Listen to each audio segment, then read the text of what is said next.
What's up, everybody, and welcome to another episode of The Process with Judah Kim. This is episode number 5. With me today is a very special guest. I'm super excited to talk to him. I met him back, I want to say a couple of years ago at Steel City, and I saw him play. He was hosting, and I was like, God, this guy's fucking good. I was like, I don't know.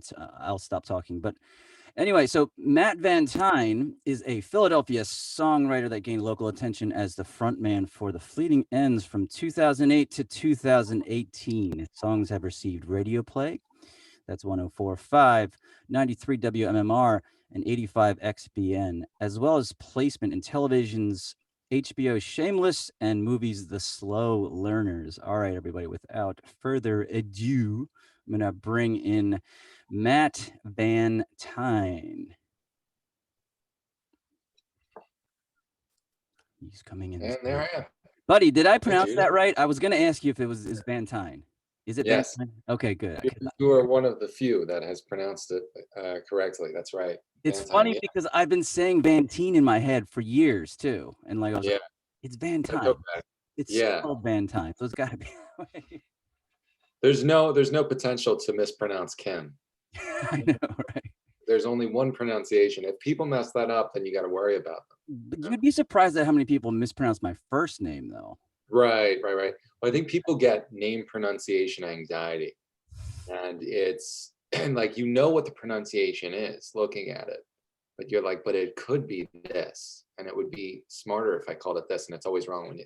So Vantine, like Vantini, Vantine, you know, Vantine. and yeah. I will remember that, bro. So, like I was saying, like seeing you at Steel City, I keep doing the horse thing. Oh man, I right remember, back. I remember just seeing you like do like it was a cover song maybe, and then Lauren got on stage with you, and I think you guys did Love Song or something, and I was just like, God, every time I do a cover, it's just like me singing and strumming the chords like. Dun, dun, dun, dun. All your music is so intricate, and you have such like it's such great so great listening to your tunes. You have such good ear candy and percussion elements. Like I was listening to Fear of People again, which is my favorite song of yours, and I'm just like, God, this is so fucking good. Like, Thanks. like I'm just like, what? Like this is it's kind of criminal that it's not like more out there, you know? Yeah, Um, really, I appreciate that, man, and I got to give it right back to you. And after the first time that I saw you live, I copied you, and I got the RC30. What is it called? the Loop Station, The yeah. loop station. I was like, I got to do what you're doing. I remember you telling me that actually. That was pretty cool. Yeah. So on the second time I met you, I told you I copied you. Yeah, and then I started doing that. So, but yeah, thanks for the kind words about the music, man. I definitely. Speaking of Lauren, we were just listening to your music and just kind of, I was just like, man, this is so cool. And um, you know, I'd be lying if I said I wasn't a little jealous of your vocal abilities, man. Feeling the same way about you, man, and your stuff. I like intimidated. I was just like listening back again today, and then just like God, and then looking at your history too at the Fleeting Ends, it was just like my jaw dropped a little bit because then I saw your listens on Spotify with your old band too, and I was just like, yeah, I was feeling this like fear almost, this intimidation. No, no, but But thank you. I But buddy, appreciate. I think that's kind of why I wanted to talk to you because when we had talked briefly at the Lock show, I kind of got the vibe that you were kind of like approach things and think about things similar to how I do. So that's I would why I'm imagine. like, really eager to like pick your brain about songwriting process and like what you're going through, with this new song too, showcasing like mental health and all of that. Yeah. So yeah, why don't we start there? Let's start with side effects, actually, because I actually been thinking about the pharmaceutical world. I just want to get your take on it. And by the way, the video is awesome. So let's hear like what the song's about and like how it came about and all that. Sure. Yeah. Well, I think the majority of my songs, I start with a guitar riff. And that is, I'm a guitarist first. And I started singing because, I used to create bands and then I recruit a singer. And then there's this resentment that grows when you're giving them the lyrics and then they start singing it. in their interpretation, you're like, no, but I want you to like pronounce this way and this a little more angst and this. And to eliminate that, I started singing, and I soon found out that I have a very low range. So I used to sing like an octave below everything, every covers and everything, but I've gradually grown a little confidence with it. So anyway, that's a long way, roundabout way of telling you. Side effects started with the guitar riff. I play a half step down to accommodate my vocals. Do you do that as well? I haven't You, had to do it yet, but you I've don't need to, but I've been like, like considering it with certain songs now. yeah, I mean, I know there are singers that do it that don't need to. Like, Weezer is always a half step down. They certainly don't need to, or like Hendrix. But at any rate, so yeah, so it's a B flat minor kind of riff, and there's a lot of kind of open chord. Yeah.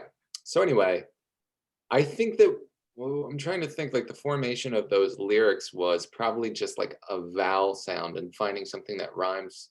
And I don't know if it's similar with you, but it's like I have a vocal melody and then I have to justify it by, whittling it into a good, well-written kind of poem. And I think I got like, thanks for the medicine, though lately I am worse than when I. And I've had like a very fraught relationship with medication since I was young, since I was in fifth grade. They got me young, man. They put me on, Ritalin because I Wow. wasn't paying attention. And it's like, those subjects are of no interest to a fifth grader in the first place. So for them to put you on that, it's really for financial gain. And you start to see that. And Were you taking brand name Ritalin or was it it was generic? Adderall. Was It it was Adderall. brand name Adderall or is it It generic? was. It was. Well, I Generic, guess they generic or call it, brand name? what's that? Was it brand name or generic? It was crystal meth. No, I'm just joking. It was Adderall. It was brand name. Yeah. All right. Go ahead. Good. So yeah, so then eventually, I think it was freshman year of high school. I was sad all the time, and they put me on Zoloft, and Brand and name or generic? I gotta ask. that's brand name. Why do you ask anyway? Well, because I don't want to throw you off. I just when you're finished, I want to go with my version of the pharmaceutical industry. Go ahead. Oh, okay. No, no, I'm not annoyed. I was actually curious if you're interested in it. It was brand name, and the majority of the time it is. But yeah, there are occasions when it becomes generic, and I think that's a pricing thing. Um, my history behind the lyrics is that, little by slowly, I kind of made my way on the trajectory of taking every single medication there was, and they would give me different diagnoses from depression to bipolar 2, and they'd give me antipsychotics and they'd give me sedatives, and then the depression gets worse because, like, I soon found out that you can mix, like, they were giving me benzodiazepine, like Klonopin.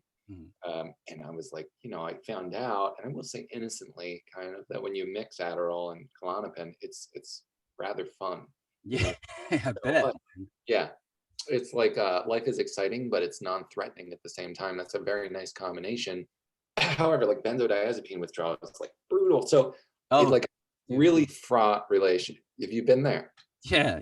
In the It's the worst way. worst thing. Like, I was living in San Francisco at the time that I came off it, and I remember um, I would be walking down the street, and I kept thinking people running up on me. Like, nobody knew me there. I just thought I was gonna get attacked.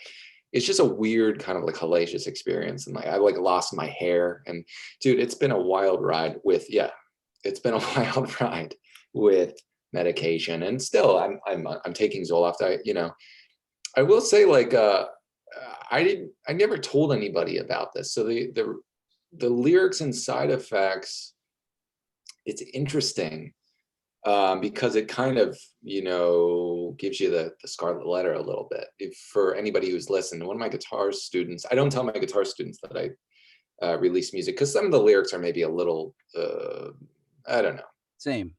Right, right. And plus, you don't want to be like, I'm promoting, you know what I mean? So, but somebody has found out, one of my students found out that I did, and, was said, like, I like side effects. And I was like thinking to myself, oh man, like now he knows, because I don't tell people I Mm, have depression either, right. You don't. because it gives you this kind of I feel like it changes the way that people might look at you, as if maybe you're unstable or you're, Mhm. you know, you're gonna like bring a gun into the, you know, you just don't want to be Especially when you're working with kids because known yeah. as. Oh shit, you froze. Frozen, frozen, frozen. Okay. But you know what? I'm gonna guess that especially when you're working with kids, is what you said, right? But yeah, it's like when you're working with kids, and just like you said, it's like you for business reasons, you don't want to tell them about the personal things, which Yeah, is kind of which is something that maybe we can go down a little bit with talking about because as an artist, you always want to present like honest work. That's the way I feel anyway. But then at the same time, you want people to listen to it too. So at some point, like I don't know, there is like this confrontation of like, is my am I, when I'm writing, am I going to pollute my intent by not being honest because of those reasons? Do you know yeah, what I mean? Or am I just gonna kind of stick to my guns? You know, exactly. it's always Yeah, like it's a challenge. yeah. No, I definitely agree with that. And you know, as like a songwriter, or having grown up just like worshiping, I guess like rock icons, whether it's the like Dylan or the Beatles, and then moving on to like Blur and Radiohead, like Or yes. there is, you know, I think it's a good mix when you have certain songs that are like, you know, brutally honest and from personal experience, autobiographical, and then others that are just like, you know, like "Oh Darling" by the Beatles, that it's just like good fun, you know. But I I don't know. I think it's kind of recent that I've started becoming a little more honest about like the song before Side Effects was Holy Magnetism. And it's in August of last year, I was brought up very Catholic, like very Catholic. And I had this kind of almost like realization that I just didn't really feel aligned with those beliefs or principles in the Catholic faith anymore. And I was starting to get a lot of anger around it. And I put that into those lyrics. And you know, I liked the way that it felt. It was like, man, this feels like I'm getting something out here. And so I did the same thing with Side Effects. But I still think like, you know, that I will release songs that are just dumb and good fun, you know, but it feels good to do every now and again. So that's Side Effects. It just was like, once I had realized that the song was about, you know, like I call them profiteers of psychic pain, psychiatrists. Some are good, some are very good people, even maybe a lot, but a lot of them, every time they write a prescription, they are getting paid, and you have to look at that. And then, as somebody who has been the recipient of that their entire lives, you start to get really resentful, and yeah. So I felt like I was getting something out, and I was like, I would be remiss if I didn't like really put all that I had into these lyrics and like make it as much about my experience as I could, but also make it kind of like goofy, you know. So anyway, yeah, it was a fun experiment doing that, and that's how that song came about. That's awesome, man. It's really cool. It's interesting. I feel like I can relate to being sort of in the same place with being honest. Lynette, I mean, one of the songs I have in my bag, like one of the things that I noticed about you too after we had met is that you were kind of like releasing singles like slowly, and I was like, that's fucking smart because that's like keeps you sort of relevant, right? And it like plays into people's attention span. So that like makes sense to do. So that's what I'm gonna start doing. 'Cause, like I have a whole like record basically ready. It's just I shouldn't say ready, but you know, like recorded and stuff and ready to be mixed. But one of the songs I want to release is called SMH, and it's kind of just about my relationship with social media and how I shake my head. And it's an old song, and in the chorus, I say I hate so much.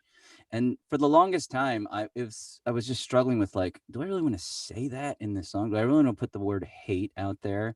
But just recently, I've just felt like, you know what, man, it's the truth because I'm not a perfect human being. It's just like that's honestly how I feel sometimes, and I need to lean into that and just embrace it. And, you know, like Bob Ross says, beat the devil out of it to like, you know, confront the devil and fucking beat the devil out of yourself, you know, and just roll with it, you know? I like that reluctance to use the word hate, but but then again, it's like I want this to be cathartic. Like this is for me too.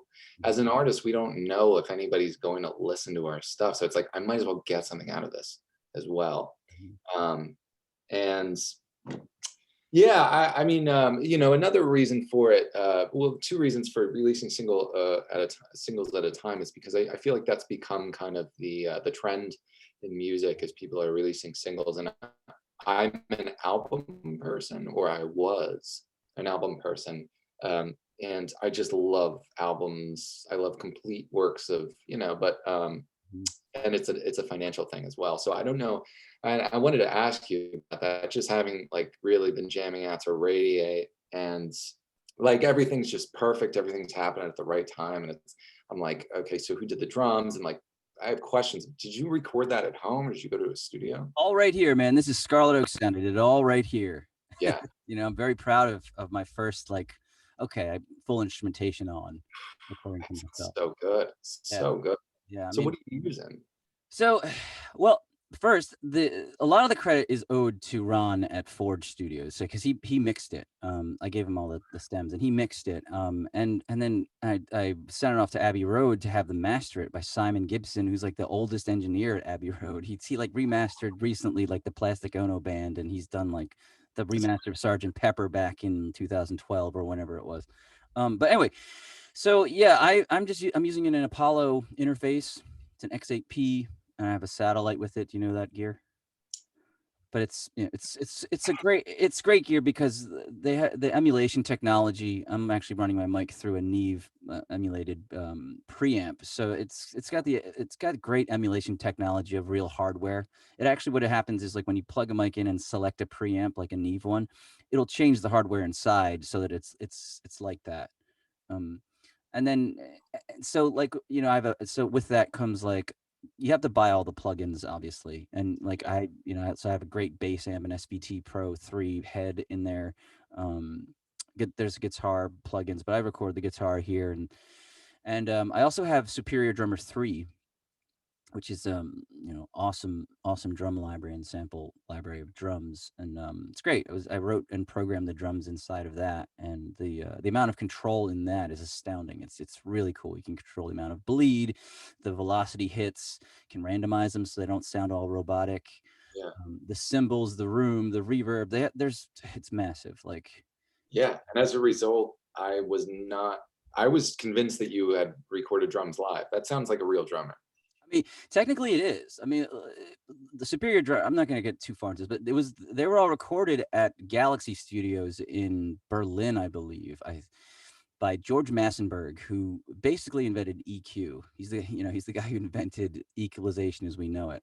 And so there's just this extensive library of sounds and drum kits. It's fucking awesome. It takes like a day and a half to like download everything. Yeah. So you use Pro Tools. I use Logic actually. Oh, but when you're talking about Superior Drummer, I thought that was Pro Tools for some reason. But That's a separate program. It works for anything. I use Logic Pro X at home, and I have to say, man, I got to give myself a pat on the back here because Side Effects was all guitar, and I'm guilty of sometimes like overplaying. See, You know, I don't think you I don't think you should feel that way because it's so interesting to hear your guitar work. For me, I nice. wish I could play more. I think that's like my like jealous where my jealousy is for you. I'm just like Well, doing this. people want to hear the vocals, I think largely. But that's also like a finished product. Is sometimes what I'll do is I'm playing all over where my vocals should be, and then if I can just try and scale it back, so I can taper it or whatever, cater it to the vocals. But where I was with Side Effects is it was all guitar, and then I mean I am able to play keys, not as well as I play guitar, but actually not that well at all. But over Christmas break, I was basically like I went into Logic Pro X and I recorded the keys, and the keys basically are like the bulk of the song. The bulk of the instrumentation is the keys. So, and I was able to do that here. It's just that Awesome. I then sent it to I recorded this place called Stardust Productions International, or I recorded Side Effects there with a friend of mine named Chris Jennings, who's total pro at this stuff, and and he also mastered it there. So Cool. yeah, yeah, but I would love to learn to record the way that you do. But that's great that you mentioned like Plastic Ono Band. I found out is one of my favorite Lennon song. What he was able to do on that album is just, I don't know, man. I only have like a few select post Beatles solo albums that I like, and that's one of them. Of course, yeah, like All Things Must Pass. and Yeah, Band that's on the Run. yeah, for sure. A lot Yeah. of McCartney stuff and like, yeah, Imagine's great too. Oh yeah, yeah. Um, so if you don't mind, I want to go down to this little rabbit hole of pharmaceuticals for a second because I'm glad you said that your experience was brand name pharmaceuticals because I've been in and out of antidepressants for a while too, and my last one that I was on was Wellbutrin, Mhm. and before I did just take anything generally that I know I'm going to be putting in for a while, I like Google and do my own quote unquote research for like a month at least, you know. So I would go on Reddit boards and see what people were saying, and what I had found out about Wellbutrin, this is probably true of all antidepressants, is that okay, when they make generics, they say that in order for it to pass the FDA, there has to be at least 80% of the drug available in your body, right? And that's fine, right? That means that like if you're getting a generic Wellbutrin, which I was on, then you're getting like 80% of that drug, which is fine. But what I found out on Reddit, from reading and stuff, is that the side effects are wildly different from generic to generic to generic, right? And Wow. so it's kind of making me think now that like I think that the pharmaceutical industry gets a really bad rap, rightfully so in some regards, especially with like Martin Shkreli, those types, and like the Purdue people and all that. But for this reason too, I think is because people have an adverse reaction to an antidepressant and they don't take it anymore. But the fact is that well, I don't know if it's a fact, but I would assume that most people are taking generic versions because they can't afford the brand name stuff. And so if the reputation is based off of the generic versions, then it's not really not giving that drug a chance or that experience a chance of taking antidepressants. Interesting. You know what Yeah. I'm saying? So So, you were taking buprenorphine? Is that what it's called? bupropion, yeah. Yeah, yeah, because I remember I took that as well at a certain point. So I see what you're saying. Yeah, yeah, You know what I mean? It's like so I almost think that it would be in their best interest, the pharmaceutical industry, to sort of I don't know how they would take care of that problem, but I know that like research and clinical trials are not cheap, so that's why drugs are really expensive. right, right, You right. know, I guess some of you could say some of it's greed, but I think that might be blown out of proportion with Martin Shkreli and all those greedy types. I don't know. I try to be somewhat not sympathetic, but at least understanding of the pharmaceutical industry. My brother actually works at Eli Lilly, so Yeah, my brother works at GoodRx, so I was like, before I my friend Tim Ferguson did the artwork for Side Effects, and it's like a GoodRx card with the song information on it. I messaged my brother and asked him, I was like, I hope this doesn't like this wouldn't be like an affront to you. And he's like, no, not at all. You know what I mean? But interesting that you say that. Like, I feel like a little bit naive. Like, I didn't know that. For instance, I'm taking sertraline, not Mhm. Zoloft. So I'm taking the generic brand. And I think that by and large, that's what I've done is Well, I've taken, that's why I was asking you because one, the side effects may be different than the brand name, right? yeah, Well, they might be similar, but like, and also the 20%, that extra 20% that you're not getting from the generic could make a difference too.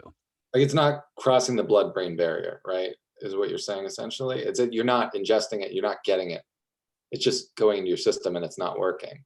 Well, it's the FDA says that there has to be 80% of it like in your blood, which I don't really know what that means. I think that just means if it should be 80% as effective as the brand name. Yeah. So in my mind, I guess there's 20% missing somewhere. Okay. At Yeah. least 20% missing. Well, I guess my question then would be like, they've only ever offered me, I think, the generics really, except for with the exception of, I guess, a few of them. You know, it's like, why do they do that? Why do they lead with the generic? Is what I wonder. And those are the psychiatrists. Those are just the vendors of them. Well, maybe because they have your insurance info and they know what your insurance will pay for. Yeah. But then, like, yeah, I don't know because I paid out of pocket a lot too. Like, I'm paying out of pocket right now for the psychiatrist I'm seeing. It's the same story. So I just don't know what's up with that. But that is an interesting fact. I also did like the gene site test. So they take like a skin swab and they get a cell sample and they see of all the medications that we know of with your genetic makeup, what are you most able to, I guess, digest? What is going to be most effective for Oh, you? really? I didn't know there was a thing. That's actually really cool. And as a result, I took Effexor. because it said, but no, man, it didn't. It said Effexor would be like the revelation, but I don't know. It's also because depression is just kind of a term you could use for when you're feeling sluggish, like I'm depressed. Um, That's really yeah, keep going because I want to say something. yeah. Same with like I'm feeling manic. I'm feeling excited. It's like, well, mania is like a bipolar one symptom. That's a serious thing, man. Um, so for doctors to throw drugs at that is a little bit shooting from the waist. I think shooting from the hip, and I even went to what's this place called the Amen Clinic where their claim to fame is that they say psychiatrists guess, but what we do is we take a photo of your brain, we take a CAT scan, we look at the way that your brain functions, and from there we treat you. And again, it was Dude, yeah, but from there, like I'm just telling you, I went through the whole thing with them, and that was a waste, a total waste. was it? What? Well, how come? What happened?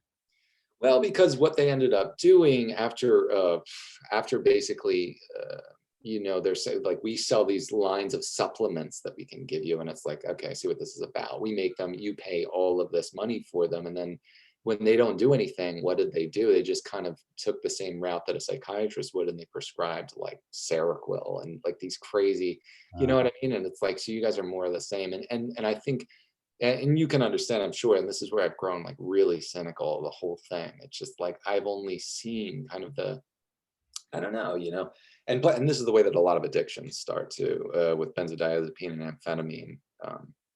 When you have a doctor that's mixing them, it's like, what do you really think you're doing here? I don't know, because that is just, that's going to get you addicted to it, unless you're not an addictive person, which is, well, lucky you in that case. yeah, I mean, th just from the psychiatrist standpoint, I get it's just it's just so weird that we train these people to go to school for years to study these drugs and how they interact and the chemistry and all that. But it's almost like they have no experience taking it themselves though. Like, you know what I mean? Not that they should, but like maybe they should. You know what I mean? Just so they can understand. Yeah, I've wanted to say that, like, "Here, you take some of this. You see what this." No, but like I said, man, I don't think it's a total lost cause, and I think that, like, I'll just say, I don't have bipolar 1, but I know people that have bipolar 1, and for them, there's no mistaking the way that it needs to be treated. If they're manic, they often make rash decisions, and I don't wanna speak out of turn about it, but, Mm. um, things like lithium and stuff that will keep them at least at a baseline, so they're not like. And so I get that, but I think certain diagnoses, it's just unclear how to treat them, and I guess Yeah, I fall for that gray area. yeah, exactly, because it's certainly a spectrum, right? And it's probably way easier to treat the people you're talking about because they're the extreme side of it. Right, Whereas, right. like, you might have it, but you might be like sort of here instead of fucking over here, which is certainly hard. I was thinking about that the other day, actually. It's interesting. Yeah. So yeah, and so just to be clear, like I certainly wouldn't want to insult any psychiatrist. It's just I have dealt with a number of them that I feel like are maybe opportunistic a little bit, just a little bit, And what? I guess I gotta also forgive myself for saying these things because it's like it's rude, but it's like I have suffered at the hand of this, Yeah, and you have, man. so it's like I get a little indignant about it. How, like, messed up is your brain because of it, you know what I mean? Who knows, man? Who knows? I mean, I could go on for hours about my journey with it. Like done. Whew, they had me doing electroconvulsive therapy, transcranial magnetic stimulation, and it starts to just look like I see what you're getting from this. You're getting money, and I'm getting what? Because it's not. You know what I mean? Um, but it's not an adventure. It's a battle, kind of. It's like understanding your own flavor of mental illness, and like people say, exercise, eat healthy, and it's like check and check. Mhm. Um, Yeah, you're in shape. I can see that. Yeah, man, right back at you. I know that we have a lot of the same, background with the addiction, and then Yep. like finding exercise as being a good outlet, and it's like miraculous how much it helps. What's actually helped me in the last month and a half, 2 months or so has been intermittent fasting and a drastic reduction of carbohydrates and sugar. Okay, yeah. Like that's worked Oh for me. yeah. Yeah. It's been great. I tried the 11 to 6 intermittent. Mhm, so I wasn't eating in the morning or at night, but I love to eat at night. And that's not a good excuse, mhm. you got to be strict with yourself. But what's your window? Um, it's I usually do the 18-hour fast, Mm, 6-hour window, and it sort of like changes every I'm not too strict with it, but I do keep aware of the time, and I yeah. do exercise and do cardio fasted, and that's super uh, helpful. Um, so on top of just like being able to drop my body fat percentage, the cognitive benefits are great. Like I'm not on anything now, no antidepressants now, and it's like I just feel like, ah, finally, you know? Really? Well, that's amazing. You feel Yeah. like you've arrived a bit? Well, Yeah, yeah, we'll see though. It's like with it's like when you do start a new antidepressant and it feels like, "Ah, yeah, this one. yeah, This is it." So we'll see. We'll see where it will take. It's only been like 2 months. bit of a scary feeling, right? Oh, 2 months that's great, man. IF, yeah. A week is scary. 2 months. Yeah, I mean, yeah, it's been I feel like it's been longer, but 2 months. I'm happy to hear that, especially in this time, to have found something that works for you. That's what I'm talking about. Just understanding the way that you work, your body works, your mind works, Mhm. and then being able to treat yourself. Because a lot of us end up at that road anyway. It's or at that place where we decide we need to find what works for us and do it. And exercise helps. Yeah. Yeah. Sugar for me is tough as well. Tried to like eliminate that. It's like, man, that's where the dopamine is. Oh, yeah. Yeah, it's like you never stop, like, being an addict, like, you search for it somewhere else. Oh, yeah, yeah. I've had to accept that as well. I wanna make it work, but I'm just not wired that way, I don't think, to be a work addict. Oh, I see. Yeah. Yeah. Yeah, I mean, and going back to kind of what you're saying about, like, confusing your mental health with maybe just your physical state, like, being tired, I think that happens to me a lot where I confuse being tired with being depressed. Right, right, right. Mm, That's why, like, in AA, they say, "Halt, hungry, angry, lonely, tired." Identify it. Try to try to remedy it. yeah. It's interesting, so I wanted to talk to you about about this because I've been this has been on my mind a lot lately, and external validation. Being an artist, I think songwriter, whatever, like we need that, and like just living in a world of social media, it can be really toxic if you're not careful with it. It's like because it's now become like a barometer for how well your business is doing, how well your music is doing. If you get a lot of likes, if you don't get a lot of followers, it just and I had to actually just admit this to myself the other day, and it was just I was feeling shitty for some reason, and I have issues with just like repressing my emotions, just and then just exploding later. But I dug really deep, and I was just like, you know what? It's really just because these people or whatever, I didn't get a lot of likes on a post. Uh-huh. Wow, saying that out loud sounds so silly, but it's a 21st century problem that I think we really need to like address somehow. Yeah. You know what I mean? I It's just weird that you're talking about this because, like, I'm right there with you, and it's been, like, the past week where we just both released singles. So I 1 week before you, I think, and the same thing has kind of been happening to me. And then I've had to look at, like, when you're talking about, they say intrinsic validation versus external, right? And so I've had to back up and be like, why am I doing this? If I'm going to rate my success with this based on like how many people respond to it, I might be setting myself up here. And we are in a time, and not to be negative, but the output of artists, like of art, just in general, is so abundant. And there's how many new songs are released a day, and it's like, 20,000.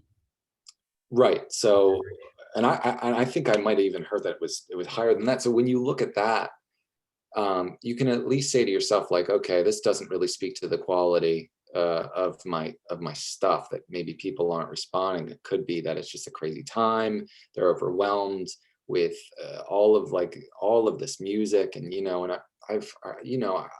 had the same reaction also, just like circling back around to what you said, is like, listening to your music. So I listened to Radiate this morning, and I was just like really digging it. And then I got on the elliptical and I was like just trying to get some cardio. And then I was just listening to all your songs. I'm like just really just kind of in awe of just how well put together they are, the way that you sing them, which is, I mean, and then like, so why isn't, and I was thinking, like, why are you getting more? Oh, we're frozen again. Frozen I think again. the same thing about Oh, myself. Okay, you're back. Okay, okay. So can you back good. to the elliptical? Yeah, yeah. So I'm listening to your music. I'm listening to Fate, and my favorite song? I have to look at it again, which I actually have to. Just Because is probably my favorite. Thank you. Um, and then I want to ask you about something there too. But seeing like why aren't you like ridiculously popular? You know, and look, I'm in the same place, where it's like, why isn't this doing the thing, when it sounds just as good as like, I hear a lot of like my favorite bands and what you're doing, and it's um so I have that with my music too, and I've come to even expect like this isn't going to do what I want it to do, but why? So it made me look, and I think in a way it's almost good because it makes me reevaluate why I'm doing it. And it does feel good to just put something together, make something out of nowhere. Mhm. Bruce Springsteen calls it like a magic trick, like just basically conjuring up this piece of, a song out of nowhere, out of thin air, and then releasing it. And we all want likes, man. We all want likes. We want listens and streams, and it's great that you can admit it because anybody who would guilt you for feeling that way is just kind of a hypocrite, in my opinion. Nobody wants to make music and have it not heard. Exactly. I mean, I just think that first of all, it's like one, because I was, I Googled external validation. Any article that you pull up about external validation now in recent times will say something about social media likes. It Sure. will, without fail. You can do it after this if you want. Um, where was I going with this? So it's yeah. So because you hear a lot of just like you just gotta love yourself. You just gotta love yourself. It's like it's yeah, it's true, but it's also kind of bullshit. I don't think you can totally just live off that because just biologically we're wired to need people and need families and communities and be loved, right? Yeah. Um, it's just crazy. Social media becomes this addiction, this thing that where you sort of live and die by. It's very strange. It's We just have to learn how to live with it, I think, evolve with it somehow emotionally, you know? Yeah, yeah, absolutely. As a musician too, because it has changed, man. It has changed in such a drastic way. I know a band that I won't name them, but like huge, like very big in the 90s, very big in the 90s. And I think that they broke up and they've just reformed and released this album and it's their return. And I think in doing that, they've come back to social media. So I'm looking at this band. They opened up for like, okay, I'll Is just it say, E6? what'd you say? Is it E6? No, no, no. No, they're local. So Okay. at least they're Philly grown at least, and then they went out into the world and did some things. But I was looking at their Instagram, they have like 32 followers. Not like they have 32 followers. Weird. I'm just like, well, this just okay. So this is all bullshit. Then. Like how is it even possible? So it definitely is a constant, exercise to remind yourself that that's not the right barometer of how Good you good you are, are. yeah. Yeah, quality. But I think we both know that we've been at this for a while, and there's new kind of marketing tactics that we need to employ, I think. And Yeah, yeah, because so it's like I tell myself this, right? I tell myself it's not about. It doesn't mean you're bad, but like it doesn't like boing bounces off me all the time. Like no, I suck. yeah, no, I have to, It man. it ends up like eating at me eventually and just becoming this thing. But like yeah, marketing. Here's what really it irks me, and I said this last time on the last episode with Katie Frank. It's just that celebrities on podcasts. I love listening to podcasts. So you always hear them say stuff like, Well, this is a great time for content creators to just put out stuff because you could put anything out and there's no gatekeepers anymore and it's just so easy. If it's good, it'll do something. I'm like, that's bullshit. That's not They true. they Yeah. always say that. It's bullshit because the gatekeepers are certainly there. They're the ones that are in charge of the editorial Spotify playlists. They're the ones that are in charge of advertising and music supervisors, all that shit, you know? Yeah. Yeah. So it's certainly more to do with what really put me over the edge was Bill Maher like put a clip out talking about like, yeah, there's like something like a million, like whatever, 1,000 songs a day released. And it's just like, maybe you're not at the Grammys just because you simply suck. And I Huh. was just like, that was the most tone deaf take I've ever heard on like what's happening now. Yeah, yeah. You know, Especially like he had success later in life too. You'd think he'd be more empathetic, but that is his brand of he is very cynical, but and that's what it might not be true. I guess it's just for like comedic value for him to say something like that. But I have the same thing, and also Katie Frank, shout out because I let's pause really quickly just because sure, I think what might be affecting my Wi-Fi is something else that's hooked up to it real quick. sure, yeah, yeah.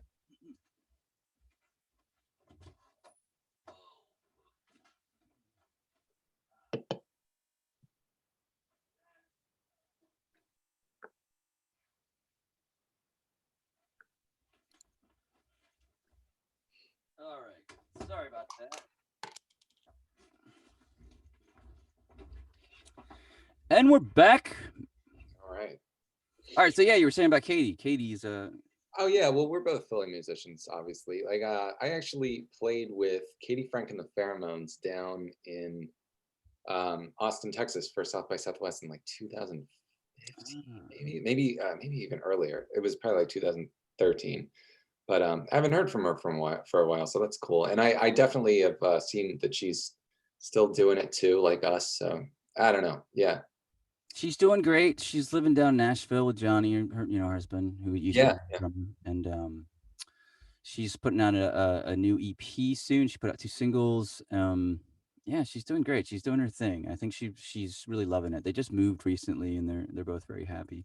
Uh, That's probably a great place to be, I would imagine. See, I have mixed feelings about it So because do I. So do I. I lived in so then you'll probably agree with what I'm saying. It's like I lived in LA for 3 years at one point in my life, and, the thing I loved about it was actually the thing I actually hated about it too, is like everybody was a musician. Yeah, Everybody wanted something different than like 9 to 5, which was so cool, but it was kind of annoying at the same time. yeah. You know? Well, there's so much competition. Yeah. It's like how we all want to be heard. I think it's ridiculous to think that we're going to make this music and then release it and just feel satisfied. What happens from here is what it's fate or and it would feel great, man. All our favorite artists, we would love to have the same kind of path that they had. Um, I mean, and I just don't, I think I'm done thinking there's anything wrong with that. And when you are on social media and you kind of like engage with an audience or whatever, you do almost like condition yourself to be at the mercy of feeling like likes is a good day and nothing means I suck. And I think we feel that maybe because we're addicts. I don't know, but I have it too. It's like you can tell yourself these things, but it doesn't completely equate. You know what is very strange about external validation? And yes, I agree with all this, and I think it's when you do get like a really hot post, like I don't know, like 50 up likes, whatever. Yeah. I don't know about you, but then all of a sudden I feel good. You're right. I feel good. But then I start to feel like now it's time to preach. Yeah. Like I feel like I have this I get like this okay, now maybe I and it makes me like understand why you see a lot of people like they'll post a bathroom selfie and then post like, work hard, whatever, like be happy, like success, all that shit. Yeah. That Yeah. Something that's just totally detached from what the picture is. Yeah, Yeah. yeah, because that external validation, it like it's toxic in the way like it makes you a little delusional, I think. Because Yeah. I was catching myself like, what the fuck are you talking about? Like, just chill out, like just relax. Yeah. You're not like Well, I've definitely heard from a lot of a lot of the people that I respect that have done this in the largest way that have said like at the end of that when you do receive the adulation and the plays or and the money and the fame, and it just doesn't do anything for you. And I always think like, okay, great, I just want to experience that myself so I can be sure, you know. Mhm. Um, but I think that it's Because like, you're an addict too, that's why you're like right, exactly. But it's like, I think it's the goalpost keeps moving. Like your music has been played on XPN, right? And like you've done like live at five. So you've been working the Philadelphia circuit in a successful way. I mean, like I played live at five with my bands, and I remember just thinking before that, like if I could just do that, if I could like be on the radio, then that would be enough. And it's not. The goalpost then moves, Yep, you know. And I would just then believe that that only continues to happen, probably. you know. So I think that you said you've been thinking about this, which is weird because I've been really thinking about it like the last week, and just like I think I need to reevaluate why I'm doing it, and Yeah, it but even in the beginning, like when we started playing guitar, it was like, it gave us our own identity, and there were girls, and there was, it's okay for it to be a mixture of intrinsic and external validation. I think mhm, there's nothing wrong with that. I think you want that recognition, yeah. and Y it's yeah, just, yeah, I think it's very I think, having alcoholism and addiction, it sucks, but it's also it's given you I can see that, and it's given us insight into, like, okay, like, when you say the goalpost moves into something else, right? It's like your threshold for pleasure just keeps going up and up, and the more you use and the more yeah, you get intoxicated by stuff. So yeah. in that sense, the fact that we're just both aware of it, it probably would set us up for a little bit of like, all right, you got to watch yourself here, safeguard yourself before you get a little too crazy. Yeah, yeah, yeah. So we both deserve deals now. I think we're ready for it, man. I think we've earned it at this point. No, but it's weird. I didn't make that connection then, and I don't know how. Maybe I had at one point, but I didn't remember. But to addiction, you take something that makes you feel like you've arrived, you're at home, and everything's going to be okay, and then eventually it doesn't work anymore, and you need more, and you need more, and you're just chasing that. And that is basically the same thing as getting widespread success. Like you get on the radio, and that was good for like an hour. And now you want, the album to be top selling, and it's like that's a thing anymore. And then, from there you want to win some sort of award, and yeah. So I think it definitely is good for us to realize that that kind of is really elusive, you know. Yeah, I mean, because yes, that dark side of me wants all of that, but then it's also a matter of kind of just want to make a living, being able to sell music and go on tour and travel the world. That would be a nice way to live. You know. It would be the best. Yeah. You release an album, and if it does well, then you can tour for the rest of the year, and then you come back home, and on that tour you've written songs, and then you record it. That's the lifestyle that I always wanted. It's like I was really into I mean, obviously like the Stones and the Beatles growing up, really big on the Stones, and that's how they lived. They would release an album, they tour it, they'd release an album, they tour it, and like what more could you want, um Yeah, yeah. I mean, exactly, and it's like because it's becomes I don't know how to describe it. Like, it becomes hard to yeah, like we get greedy with like the attention that we want in our hearts, but it's also like it's all I think it's reasonable to just to want that too. And so how you get there is is obviously with a reasonable amount of like likes and follows and all that stuff, right? yes. So it's like actually trying to make that viable. There doesn't seem to it's hard it's hard to see if there's any sort of middle ground. What I was talking with Katie about was because of that Bill Maher thing. He's like anybody can release anything, and if it's any good, it'll do something. And I'm like, okay, well, I guess there are exceptions where like Chance the Rapper has broken through, Billie Eilish has broken through in that regard, right? Those are the exceptions to the rule, and it's like on social media too, we're exposed to so much exceptionalism, whether it be like a viral cat just doing something crazy or a 12-year-old kid playing drums like crazy, right? So if we're exposed to all this exceptionalism, that should mean that like the quality of music then coming out should be awesome. But is it? Right. That's another I, kind of. I don't think that it is, right? Because back in like the 90s, the 80s, the 70s, 60s, there were artists like Jimi Hendrix and Prince who were exceptional, no doubt about it, right? But there were also people in the middle of the road like the Cranberries, right? Which is I'd be okay with that level of success, you know what I Oh mean? yeah, It's absolutely. hard it's hard to see where that exists anymore though, that middle of the road thing.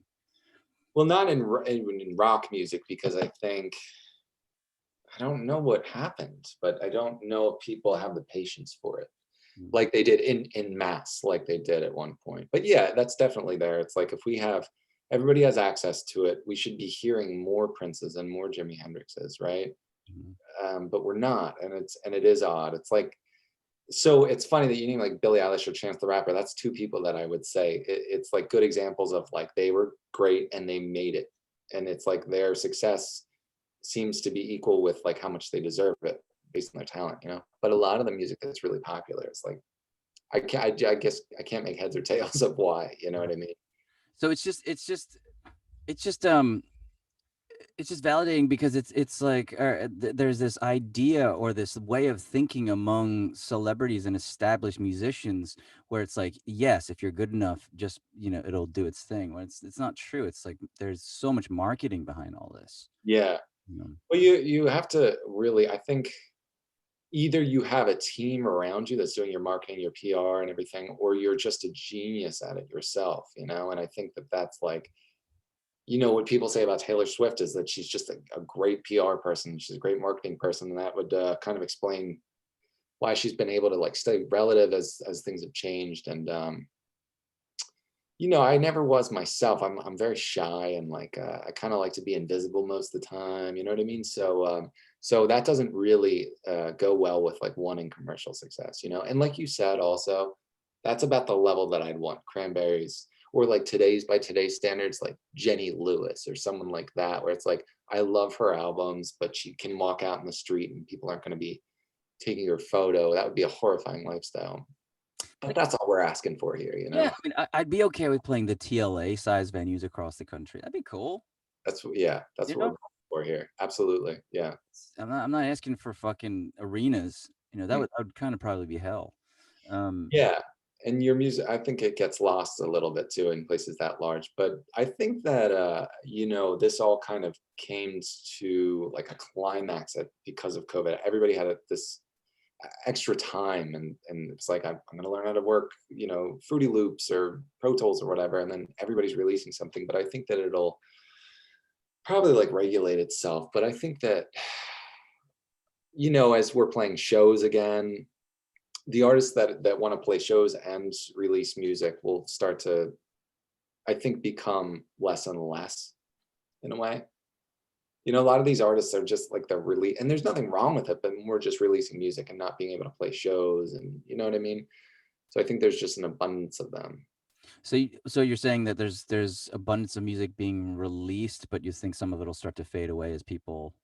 Well, I think people's like the availability in people's calendar will kind of I close itself down, and then those of us that are just like we're going to do it no matter what. If we have 9 to 5 jobs, we're still going to find a way to do it. Yeah. It will still be around because we always have them. We love music, and that's why we're doing it.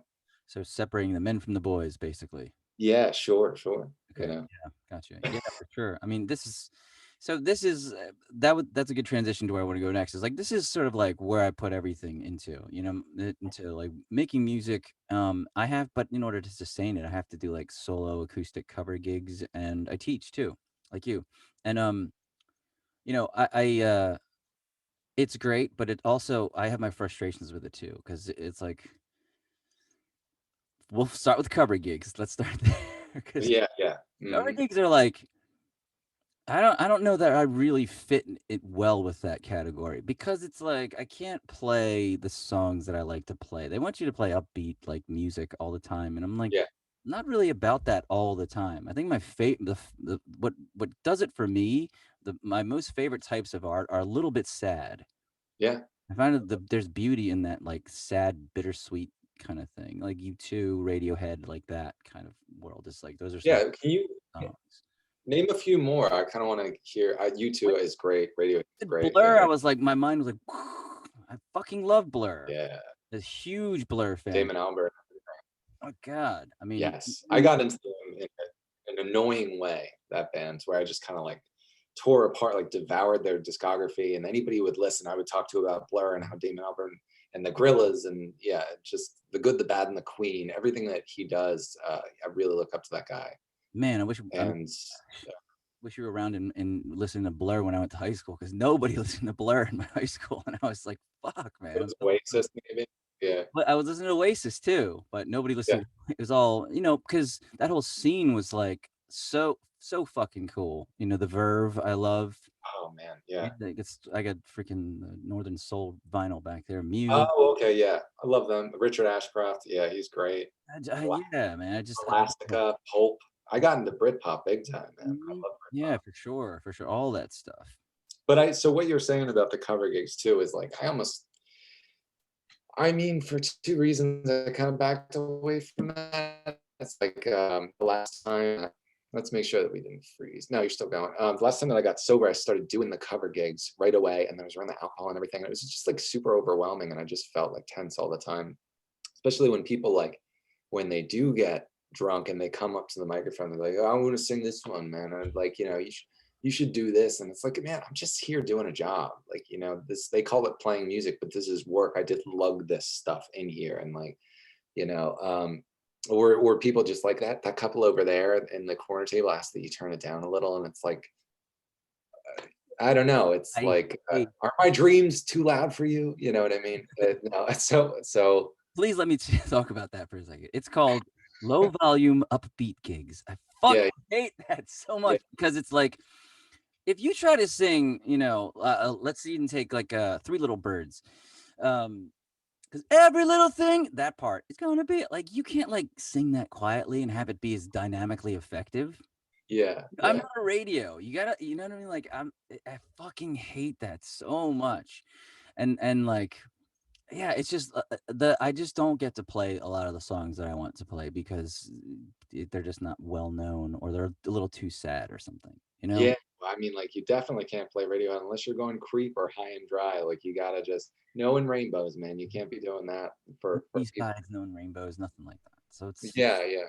So cover gigs, I've kinda backed out of, or I said until I, like, until I get the year sober, I'm gonna probably chill on that, but it is good money, and the thing is that there are some cover gigs that you do, and I think you probably will relate, it's like where they're so good, and you're like, "Now I see why I'm doing this." Mhm. And people do get engaged and they're like, they're like, "You should be doing this or that, you should be in bigger places," and it's like, "Yeah, I know." And Yep. then you're like, "I'll do it again." The next one's just dead. Yep. External So validation, right? yeah, and they make you question everything. You're just like, what am I doing, man? Mhm. So but You know what frustrates me too about doing cover gigs is like I'll write a song like where like I shake my head, I hate so much, and I'm like excited about it, right? Like a uh, song that's like dark like that. But then I'm like, I can't play it tonight because it's a fucking cover gig. They're not gonna want to hear that. yeah. You know what I mean? I have snuck my songs in. Like I'll play like like 4 or 5 like songs that everyone's gonna know, like Fleetwood Mac, Beatles, and then I'm like, here's one of my this is my newest single, and I have free download cards over here if you'd like, and it's worked like a couple times, but yeah, mostly people don't want to like put in energy to think while they're like out dining or they're at the bar. They want to, and I get that, I do too. Yeah. but it's like then it's like where do we fit into the scheme of things? So Yeah. it's like a double-edged thing. Yeah, I mean, don't get me wrong. I completely agree with like what's appropriate, and like I have like my set 50 songs that I have like I kind of play them in the same order all the time, just so just so I don't have to think about it. Yeah, But I think I don't know. I just have to just accept it is what it is, right? Freaking recovery. So it's like I gotta accept it is what it is, and then like also just or shit or get off the pot. I can certainly quit if I want to. yeah. Um, You won't though. I don't think you. What's weird and this is where I get this is like around the time that I met Lauren, and we, she was a singer and I played and I sung and we started like dating and she kind of introduced to me like around that time I had it with this music, like I was just kind of getting a little.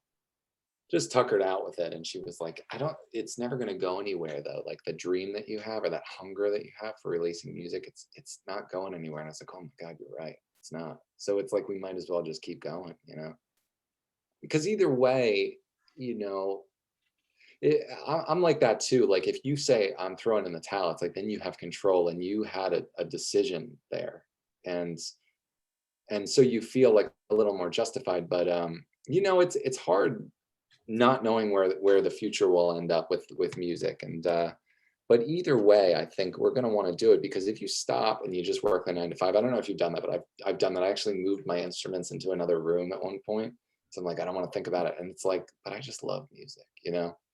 And I'd be listening to albums, and not just listening to them, thinking about this session musician played on this or that, you know, and it's like, I just love this. So if there's no success in it, you know, in a way that's all right, because I just, you know, you have something that some people don't. It's a fulfilling thing.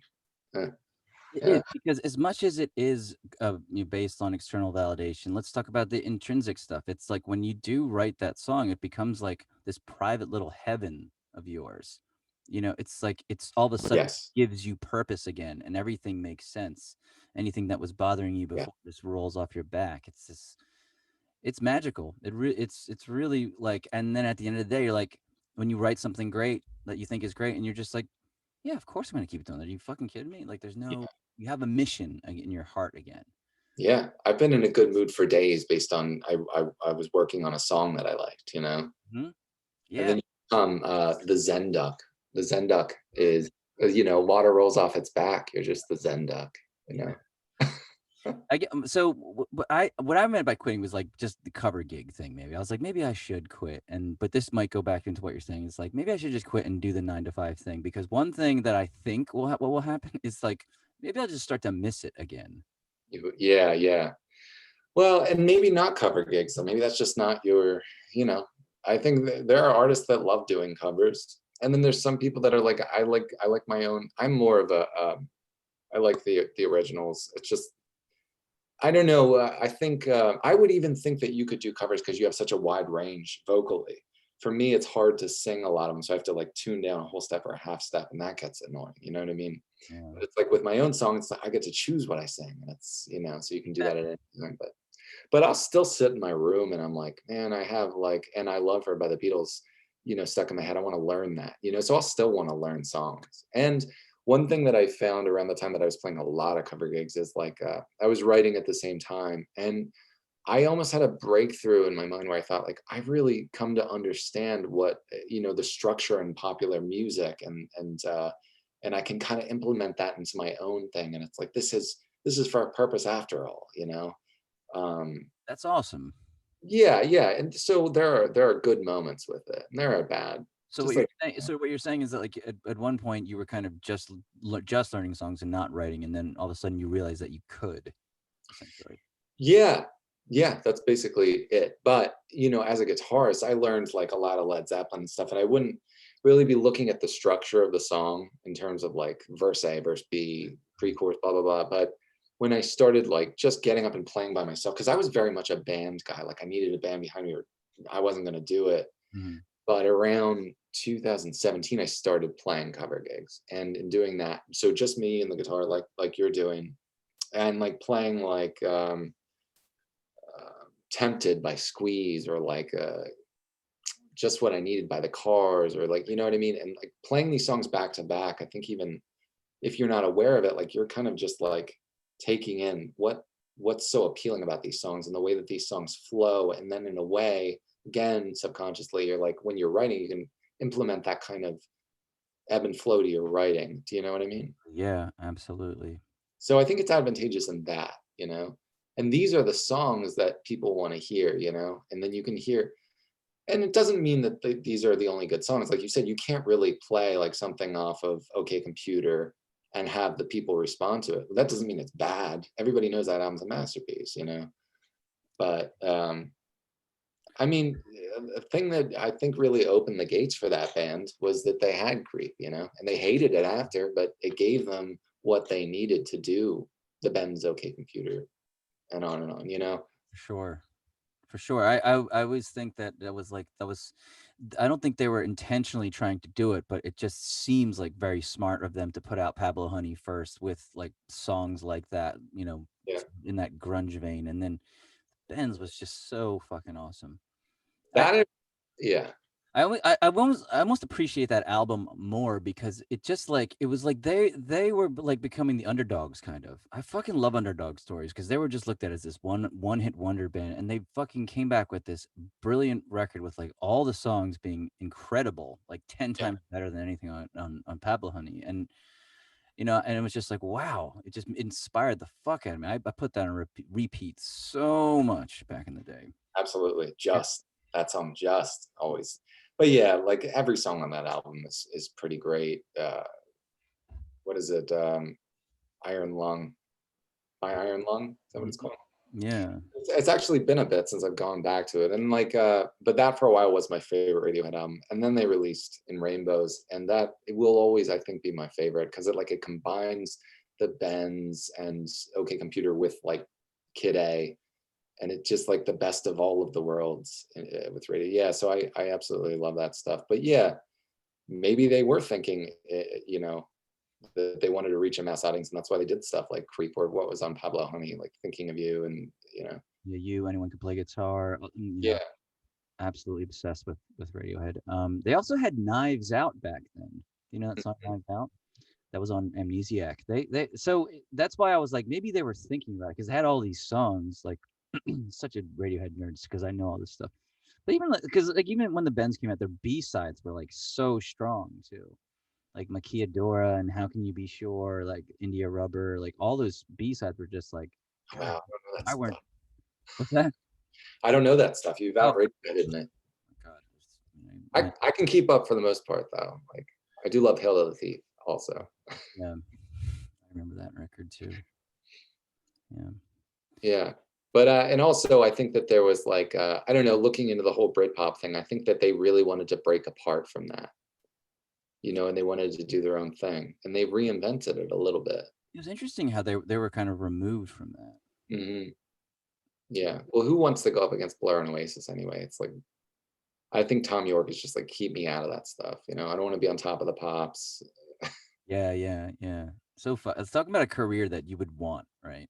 Mm-hmm. Something like Creep. Because Yeah. they can just put out a record now and like just put it on social media with like no advertising beforehand promotion. Just like, hey, we just dropped a record and like here we go. Mm. People listen to it. I think they were the first ones to do it with in Rainbows. It's like pay what you want or don't pay. You Hmm. know? Yep. So that shows the fan base that they've developed is just so loyal to them. Rabid and loyal. Yeah. Oh God. Just going ages for with Radiohead. Oh yeah. So teaching. Mm. Fucking so tired of teaching. Let me tell you why, okay? Because I end up babysitting, and like I've accepted that that's what the job is. It's like because my students will not practice for the most part, and like I've come to just expect it now. And it's like, all right, this is how we have to do it. We'll crack open the Mel Bay book, Mel Bay, and then we'll go over like a measure, and then we'll go maybe forwards or backwards a measure, and then we'll keep doing that for a while, and it's just like I'm just done with it. But Yeah, yeah. I don't know. That's I feel like that falls under the category where I was talking about too with cover shows. It's like it can be so mundane, and it's like you're not really allowed to be like, I'm just really sad today. You can't just like sit down and say that. You have to be like, all right, now we're gonna.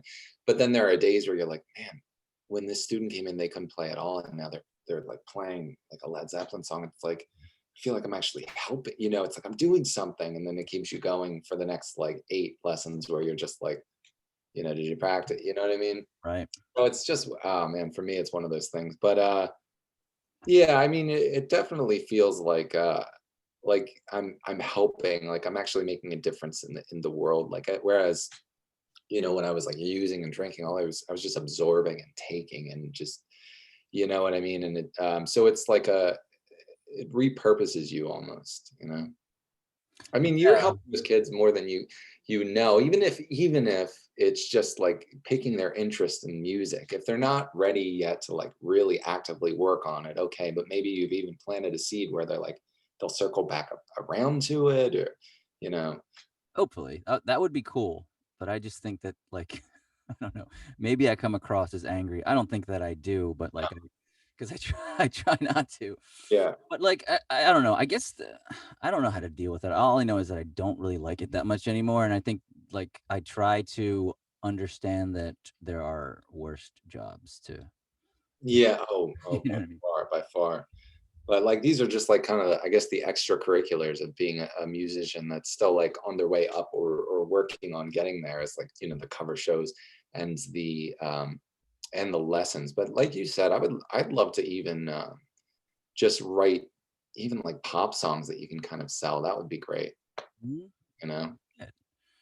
I just think that the whole thing with teaching is like at the end of the day too. I feel kind of burnt out and don't want to touch the guitar. Absolutely. So how, I mean, what's your take or how do you deal with that? I unfortunately feel the same way. But there are days when I'll just stick around because I'll go in the studio these days and we wear masks, but like where I'll stick around and I'm like, yeah, I think I'm gonna write. There's like 1 in 5 where I feel some inspiration.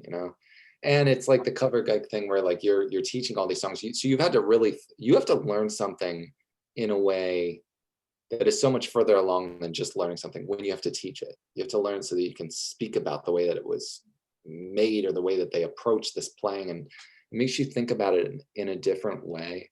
And Mhm. then that way you can kind of approach your playing and your writing in a different way. Mhm. So it's all that teaching it's all about the state of mind that I'm in when I do it. But there are times afterwards where I'm like, man, I'm glad I learned this song, and then I'll just start playing something else and it works out, you know? Yeah, you're actually kind of like putting definitely some good points. I think what I mean what you're saying is that like what you learn from teaching of itself is like how you write and actually how you can maybe teach your songs to other people as well. Yeah, yeah, Yeah. absolutely. Yeah. Yeah. So there are definitely pros to it that I'm taking for granted. I think you're more positive maybe than you wanna let on. But I look, where you're coming from right now, I get it, man. I can and I relate. I can relate. I do like to play devil's advocate a little bit sometimes. So I like to Yes. look for, like, the exception. But with cover gigs, I mean, there's definitely a reason that I'm not doing it right now. Also, just, yeah, I mean, being around, like, a room full of people right now for me is just like, ooh, it's overwhelming in a way. Yeah, I mean, look, I mean, I know you've had struggles with it lately, but like what really helped me was I took like 2 maybe 3 years off from just playing. My band had broken up at the time and I just focused on recovery and hanging out with people in recovery. And it was scary and I kind of hated it and I felt like what it was doing to me was like sterilizing my creative thought a little bit, right? But it got me to a place where like I felt okay being in those situations. Yeah. You I know? well, I thought about that because you had said that you took 2 years off, your band had broken up, and I guess I've always feared that, and that's also why I haven't been really successful with sobriety. It's like I always rush back into the thing, and then the thing isn't sustainable when you're just kind of a mess. You haven't learned how to, like, properly communicate with people and present yourself without being on drugs. So, that's a really mature approach is to abstain from it. Yeah, I mean, it was I had it wasn't my first go at it too. So it was my relapse and I was like, all right, now I'll not only just go to meetings, I'll socialize and do the steps and like and try to do this. I was trying to write though during that time and it Yeah, was I just felt like a gorilla with a crayon trying to draw. It was like it was not working, yeah, you know. absolutely. Well put. I know what you mean because I have that now too. I also go through phases, and I think this is just a result of like my brain isn't like working. They're firing it, whatever. But where I'm so cynical of everything, and then it's like when I try to write, I'm just like, well, that sucks. That sucks. So I have to wait until I'm like happy enough. I kind of write while I'm happy, even though a lot of my lyrics are sad. It's weird, but happiness is like the best thing to take advantage of to write a song, I think.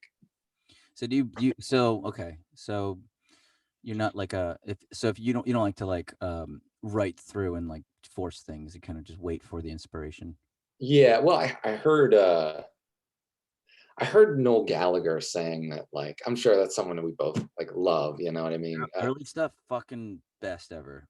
Yeah. Definitely, maybe forget about it. Like, so good. What'd you say? What's later? Like, earlier stuff, like, definitely, maybe, What's the Story? Like, those 2 records are awesome.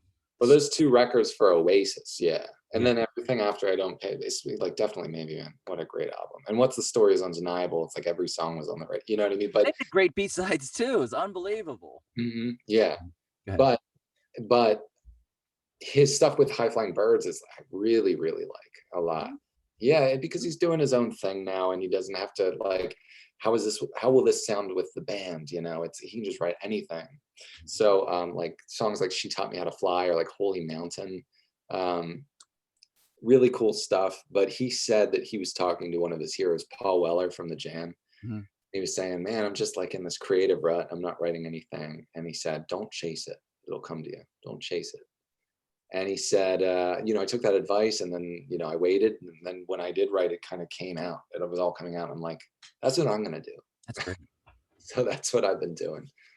Me, Cause I can't work that way because I'm always like, I think it's why I'm an addict, because I go extreme with everything. So, like, if I heard that, like, I would just not do anything for years, you know? yeah, yeah, yeah. Okay. I get lazy with it. So what I've found that's effective, just, I mean, just for me, right, is to actually just try and set a time to write all the time. I actually finished doing this exercise, 100 songs in 100 days, with the intent that, all right, Judah, you write 100, and they're going to be shitty songs, okay? Just to try to take the pressure off of myself, because I think a lot of what blocks me is that I expect myself to write something miraculously awesome all Hmm. the time. You know, so I was like, and trying to write shitty songs was fucking hard because I couldn't let go of the idea that I had to write something great. I had to keep deliberately reminding myself. Yeah. What I kind of took away from that 100 songs exercise was that, okay, yeah, most of it was probably pretty shitty that I'll never release to see this light of day. There were some good tunes though in there. Hmm. And three, like, it wasn't all bad. There was like ideas that I'm probably gonna save, little Sure. riffs, lyrical stuff that I can use for other things. So that was really cool. Okay. Was that a Jeff Tweedy thing? You know what's actually funny that you mentioned that, because I was also writing poems every day alongside with that, based on an exercise that he had put in his latest book, How to Write One Yeah. Song. Did you read that?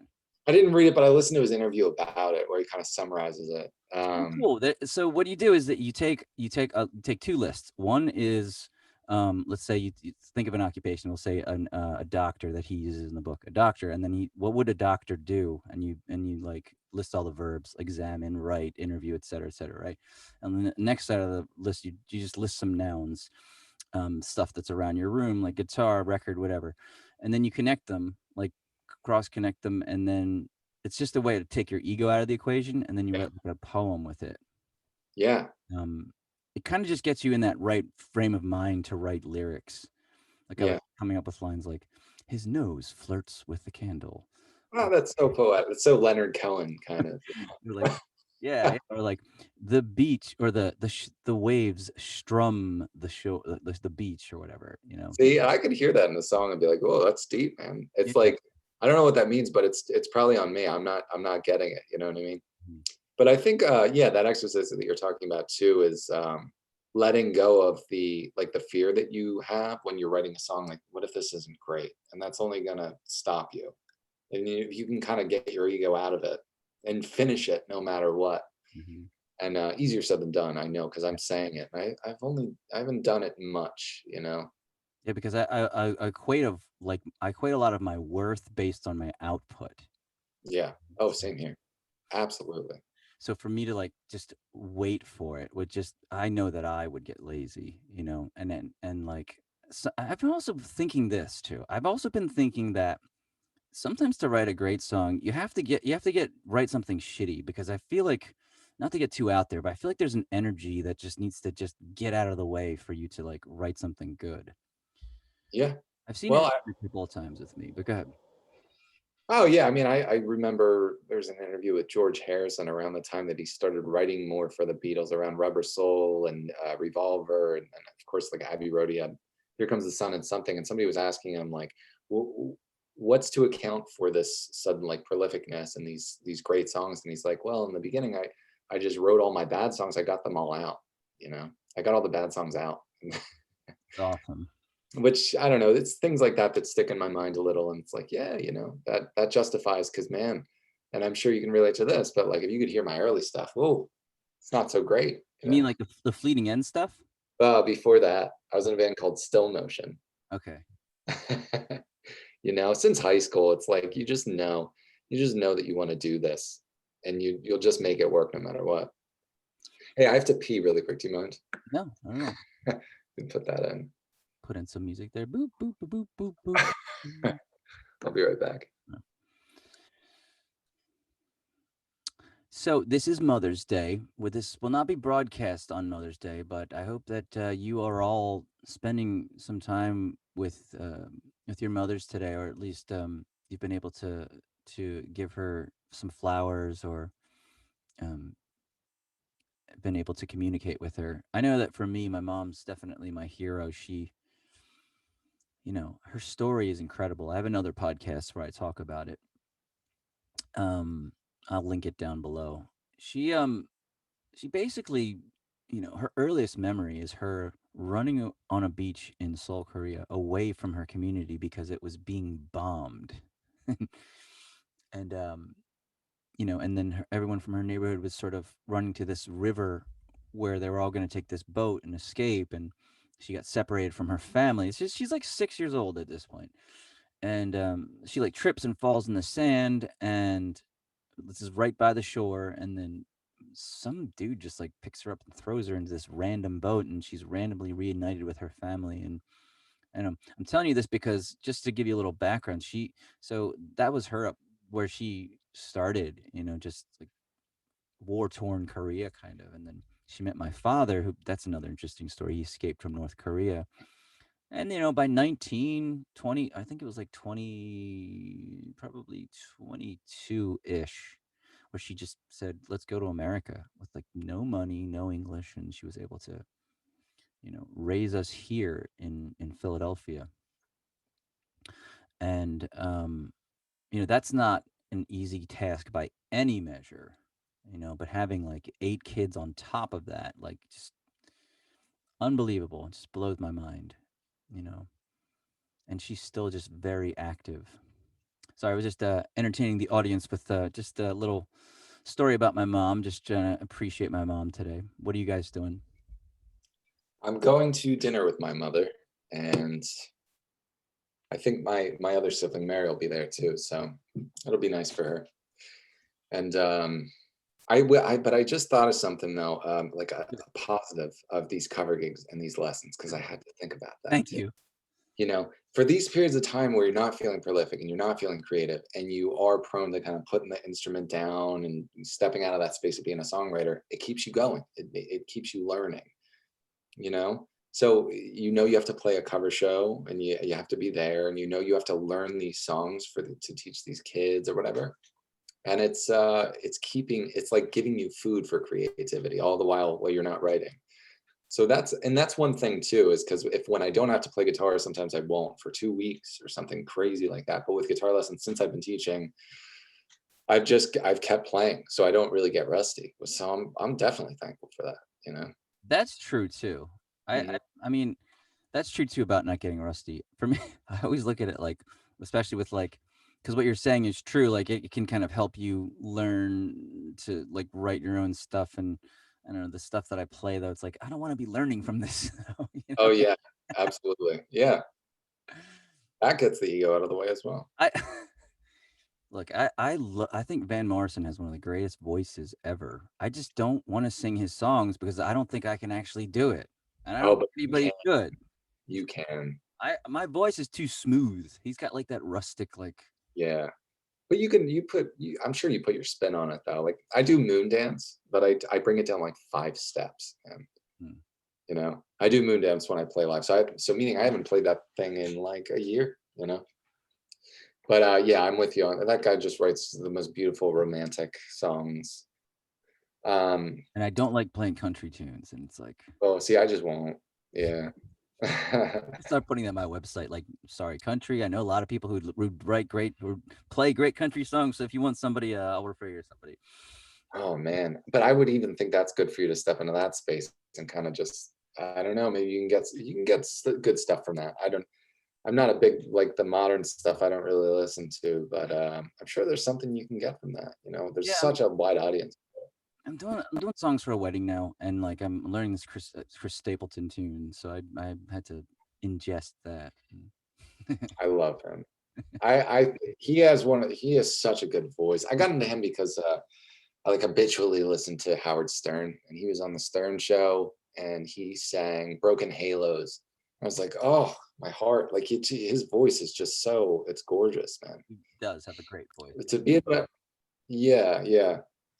So I actually went and learned that. So okay, yeah, I learned that song. 'Cause my aunt always says, "I want you to play this at my funeral," and I'm like, "I don't want to think about your funeral," you know. It's She's not sick or anything. She says like, "I want you to." So yeah, but so I've learned it, and I hope that she's healthy for many years to come. But me too. so what's your plan with you have an album recorded and you're going to start releasing them in singles or what? Yeah, I think I'm gonna do that. That's kind of the loose plan for now, just to kind of, build engagement and followers, and just kind of keep myself being able to post stuff on social media. You know what I mean? Being able Yeah, to stay that's the way. relevant, and more content just consistently out Is there. it one a week? Do you have a schedule for it? A loose one, actually. You frozen? Oh, I'm sorry. Am I back? Yeah, you're back. Yeah. Okay, so I mean, for the next one, I was thinking around late July, August. I'm just having a tough time, like, just Oh, so you're giving them room to breathe. what's that? You're giving them room to breathe. Yes, yes, yes, for sure. And I'm gonna probably do that in July, August, but I'm just having trouble deciding which song to pick. Because there's that whole polluted intent thing where, like, ooh, should I put this one out because it's like, more immediately catchy, or do I put one out that I'm like in love with? Mm, okay. Decisions. You know what I mean? Yeah, sure, sure. I know what you mean. I remember reading this article about Michael Jackson, like the way that he released Thriller is like the first song that he released, I think is like The Girl Is Mine with Paul McCartney. And then he released, I forget what it was, but he saved Beat It or Billie Jean for third. And it was like by then everybody had been listening. So it was like, that third song is like the one that should be the hit.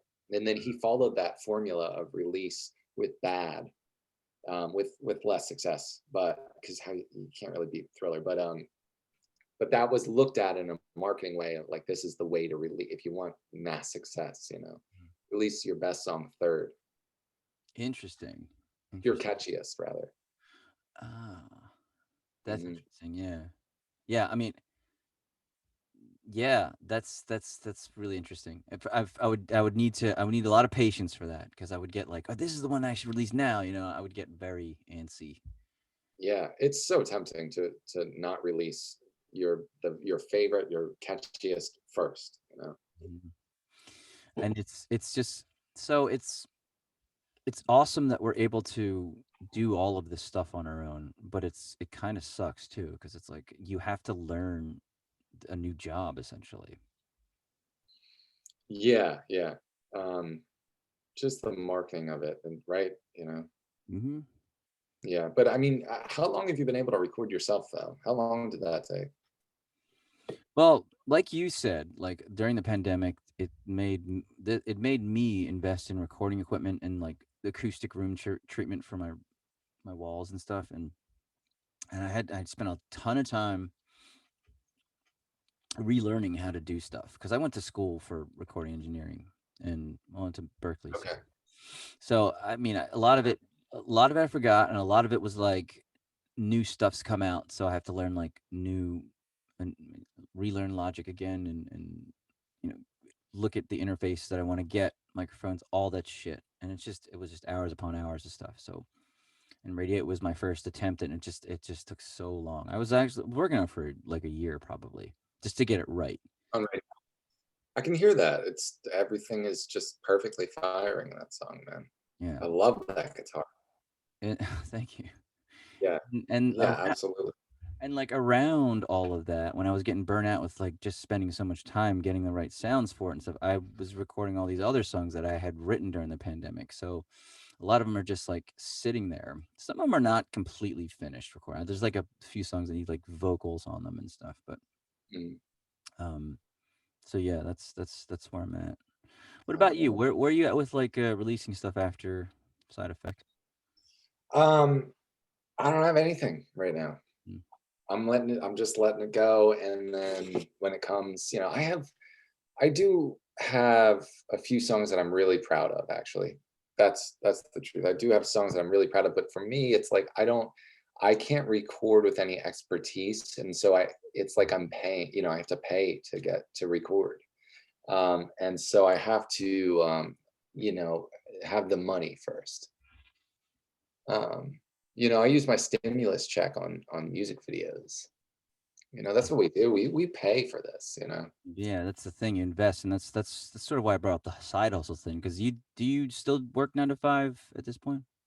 I start again tomorrow. I lost my last, which was like a month and a half ago, Okay. and I start again tomorrow. So back into it. What's the job? I was working as a data entry specialist at some company. It's whatever. It'll pass the time, and then I think I do believe that when I can create again, it'll be a lot more prolific. I'll be able to get a lot of ideas down. But yeah, I don't know. The thing about the single thing is like a lot of the singles, if you invest a lot of time in them, they start to sound unique from one another. They don't sound like they all belong on an album, or at least Right. for me. So I'm like, I like two or three songs right now that I think could be on an album, and the rest don't really sound relative to them. So Right.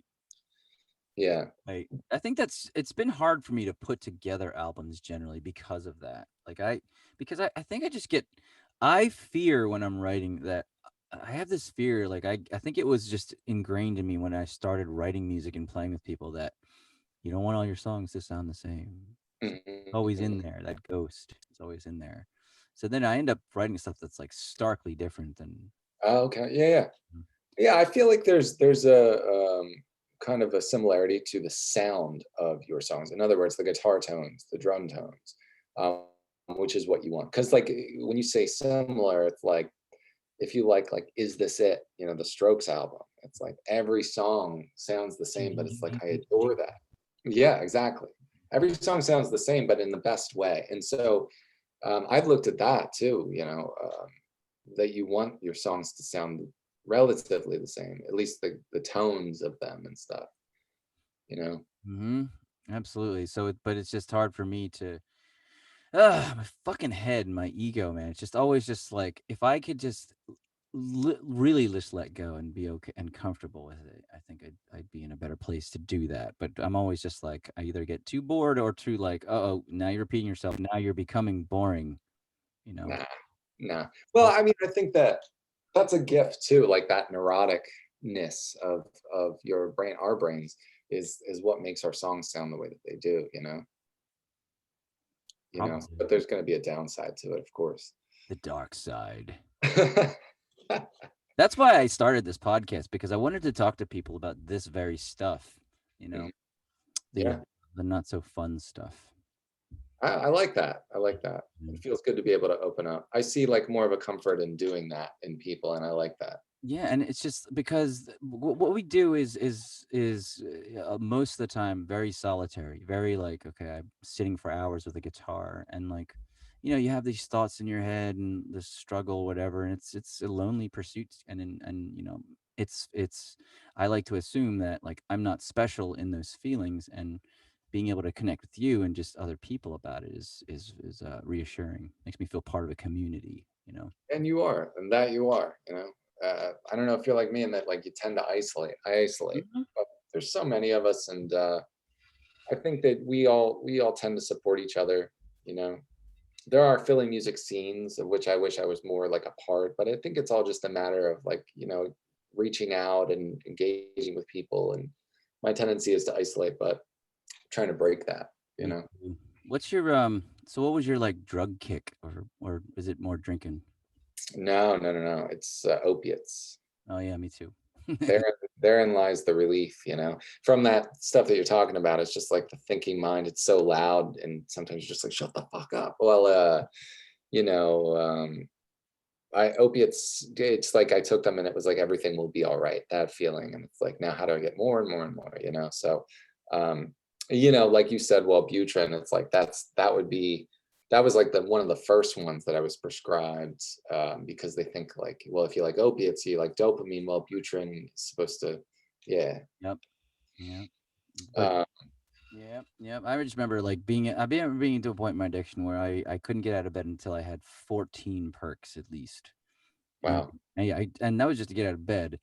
And then I ended up like going to Maryland like 2 times a week to pick pills up, like finding creative ways to, get cash advances from credit cards and shit like that. You know what I mean? Doing that. And then No way to live. and then it gets too expensive. And like it was around the time where like Purdue started to make that different formulation of the OxyContin where you couldn't crush it. I was like, fuck. And everybody wanted Oxy 30s and Roxysets. And it was bad. And then you're just like, all right, well, heroin's pretty cheap. Let's just do that. Yeah, I got there myself.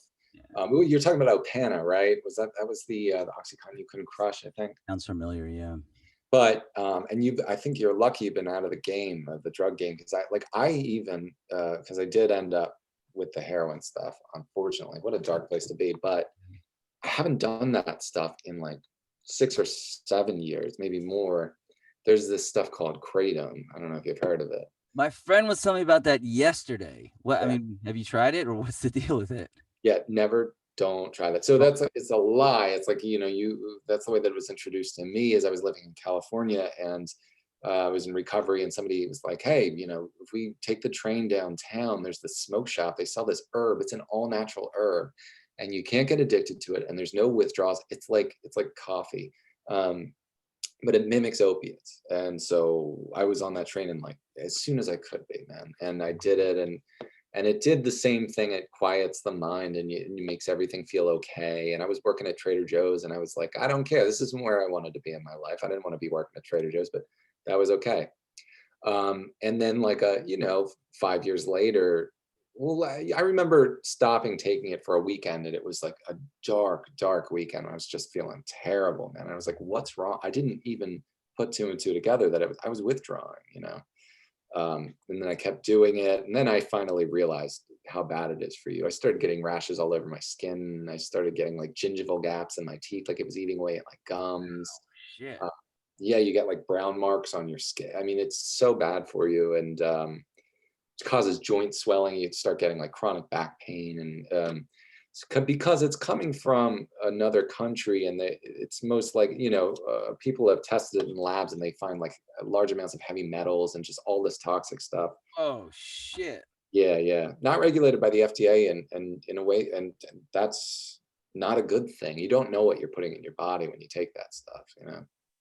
It's very addictive, and the withdrawal is forever. It's not as intense as opiates, but it is forever. It just lasts, not literally, but it takes a long time. I'm at 7.5 months sober, and I just started feeling decent. Thanks, man. Thank you. Yeah. I just started feeling decent like a half a month ago. Yeah. I mean, Before then, I just wasn't doing much, man. I was laying in bed a lot. So that stuff is a lie. The way that it's presented is a lie, unless you're able to use it with impunity or impunity. yeah. Well, I mean, you can't because you're an addict. Yeah, You yeah, can't. exactly. So, You can't. so the fact, just out of curiosity, was your friend kind of presenting it as an option for you, somebody in sobriety, or? Um, not as an option, but he was like, so yeah, this thing kratom is supposed to be like pretty interesting. Or I mean, it wasn't like he wasn't presenting it to me as an option per se. It was more just like there's this cool thing called kratom. Have you heard of it? And I was like, no. Tell me Yeah. more.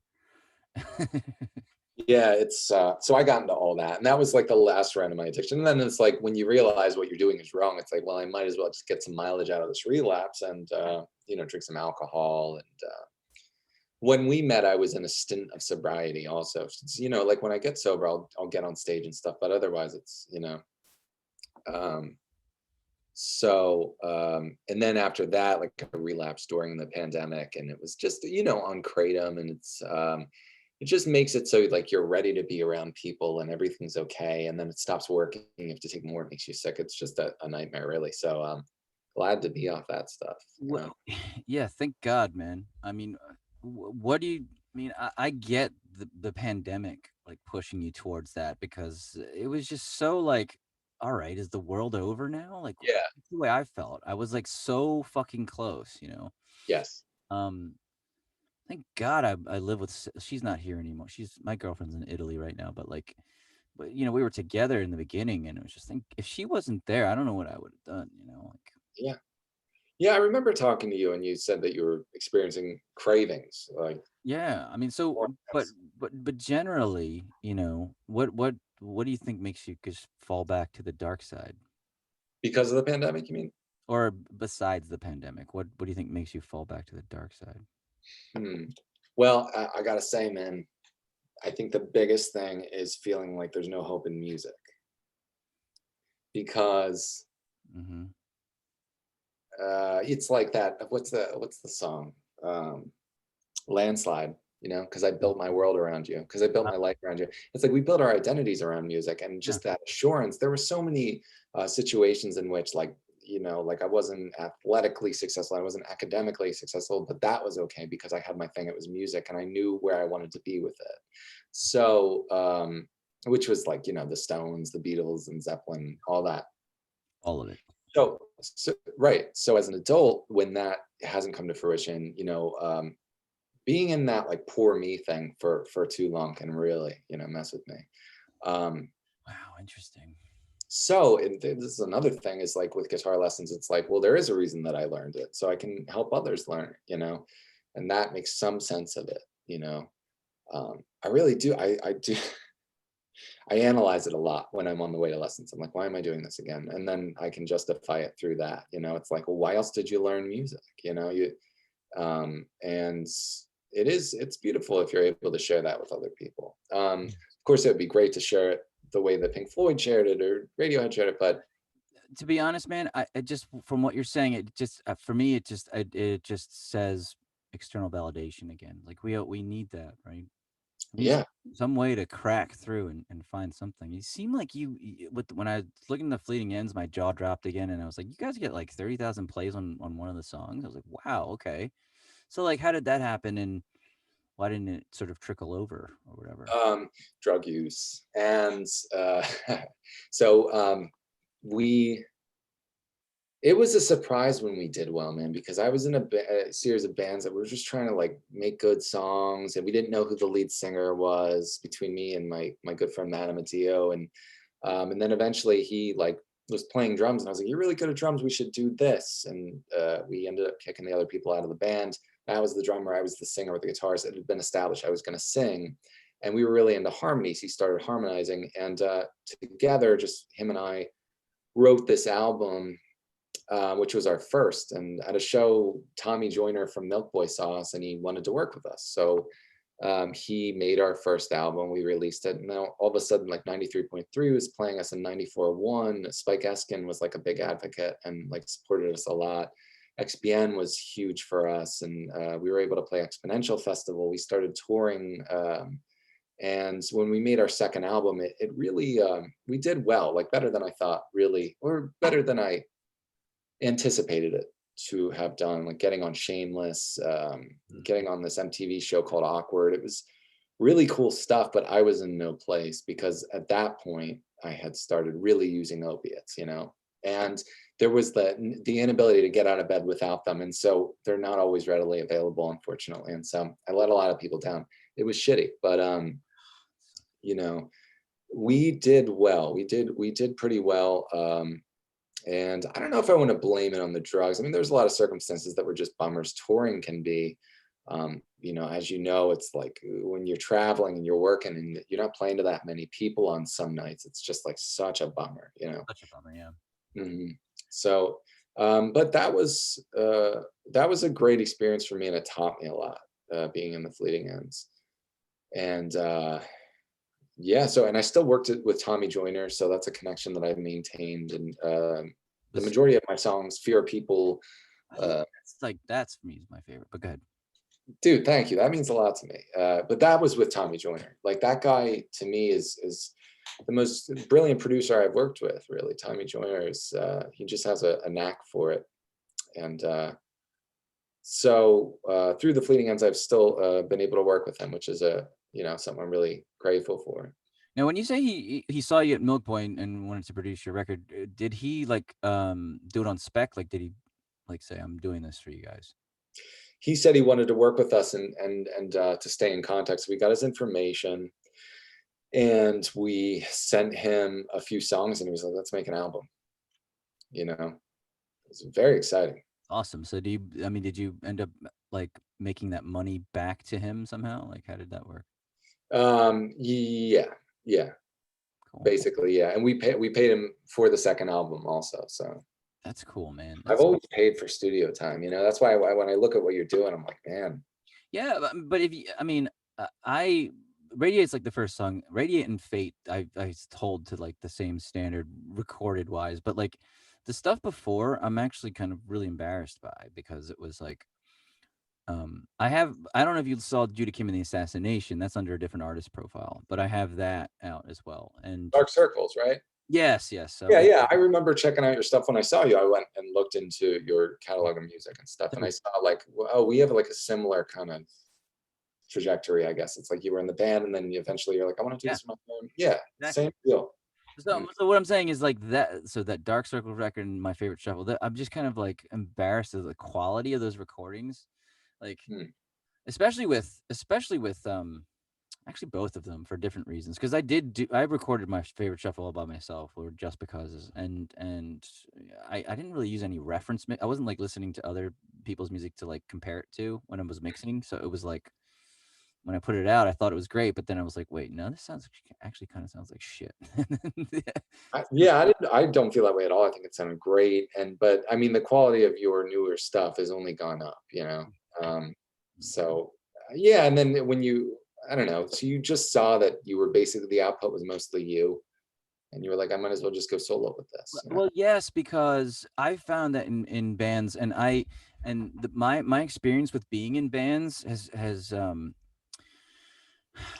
my experience has always been like has made me not trust people as much because Yeah, I'm just so invested in it, and I don't feel like anybody else ends up being as invested in it. And what and it's easy to talk about, but to get to the nitty gritty, it's like, okay, yeah, I'm gonna text everybody. What do you guys think of this T-shirt design? Can everybody show up to practice here? All that shit, you know. And when you get people that flake out or just don't care as much, it's like this is the team. Let's fucking do this, you know. yeah, No, and it's and I'm not here to like judge anybody who I've worked with. It's just I think it's important when you do start a band that everybody is on the same page, that you have the same goals, that you do want to tour. Like my first band didn't tour. I was a band called Stone Throne, and we have our stuff on Spotify too. And we didn't tour. I mean, we did some cool shit. We worked with Henry Hirsch.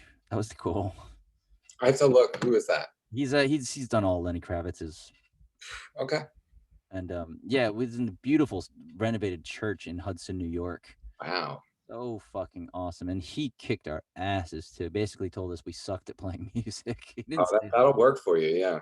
but he's just like, your guitar's out of tune. You need to learn how to play in tunes. Like you can't play bass, you can't play like throw that ride cymbal in the river. Like all right. Yeah, I mean, Tommy did the same thing to us too. We had a residency then at Milk Boy, and he was like, "You guys are so out of time," and we finally started playing to a metronome, which is an eye opener. Playing to a metronome. That's where I feel like I get the most practice is recording like acoustic guitar to a click, like Yeah, just rhythm tracks. It's like my least favorite part about recording, but it does get your chops up, I think. yeah, it makes me super anxious. I think for me, it's when it comes time to do the vocals, that's when I'm like, I go to a kind of a dark spot. I'm like, oh no, this is my least favorite part. You know? Actually, I can relate to that too. I mean, Well, it's like in a way, it's the most important part, and also all the parts are equally important. But the vocal is really what wins people. mhm. Especially when you talk about someone like Billie Eilish. It's like, why do we like her? it's the voice, you know. But it's also what's his name, Phineas's songs and piano, like chord voicings and stuff. So it's all equally important, but we're listening to her voice right away, you know. Yeah, that's what people are gonna hear is your singing for sure. So yeah, where's I going with this? Because I went. Oh, so I saw that you guys have a Wikipedia page. That's fucking awesome. Yeah, I don't what the fleeting ends. Yeah, like how did that happen? I don't know Pretty how that cool. happened. I Um, don't know. I was lucky enough to be in one of those bands where it's like I don't know how some of the stuff happened. You know, there was kind of like almost like a machine around us working, and so yeah, so from that, I learned something kind of embarrassing for myself. Okay. what's that? Well, how did I want to present this? Um, okay, so all right, Andrew Leingang was your drummer at one point, right? Yeah, Was he always the drummer?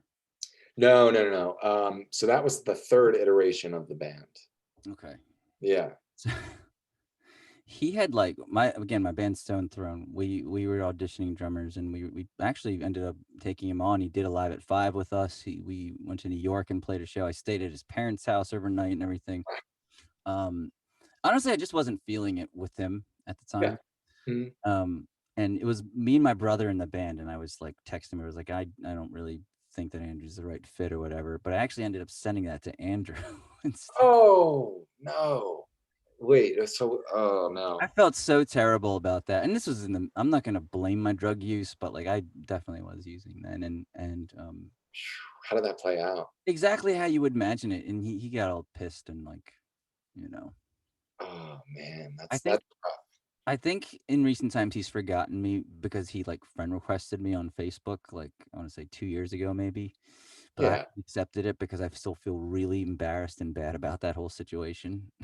Yeah, I would just think like anybody who knows you knows you're a genuine good guy, man. So like I think that's something he'd forgive. He's such an easygoing guy too, or at least like I knew him in later years. So maybe he's chilled out. I don't know, but I think that he would forgive you for that, you know. And When was he what's that? when was he in the band with you?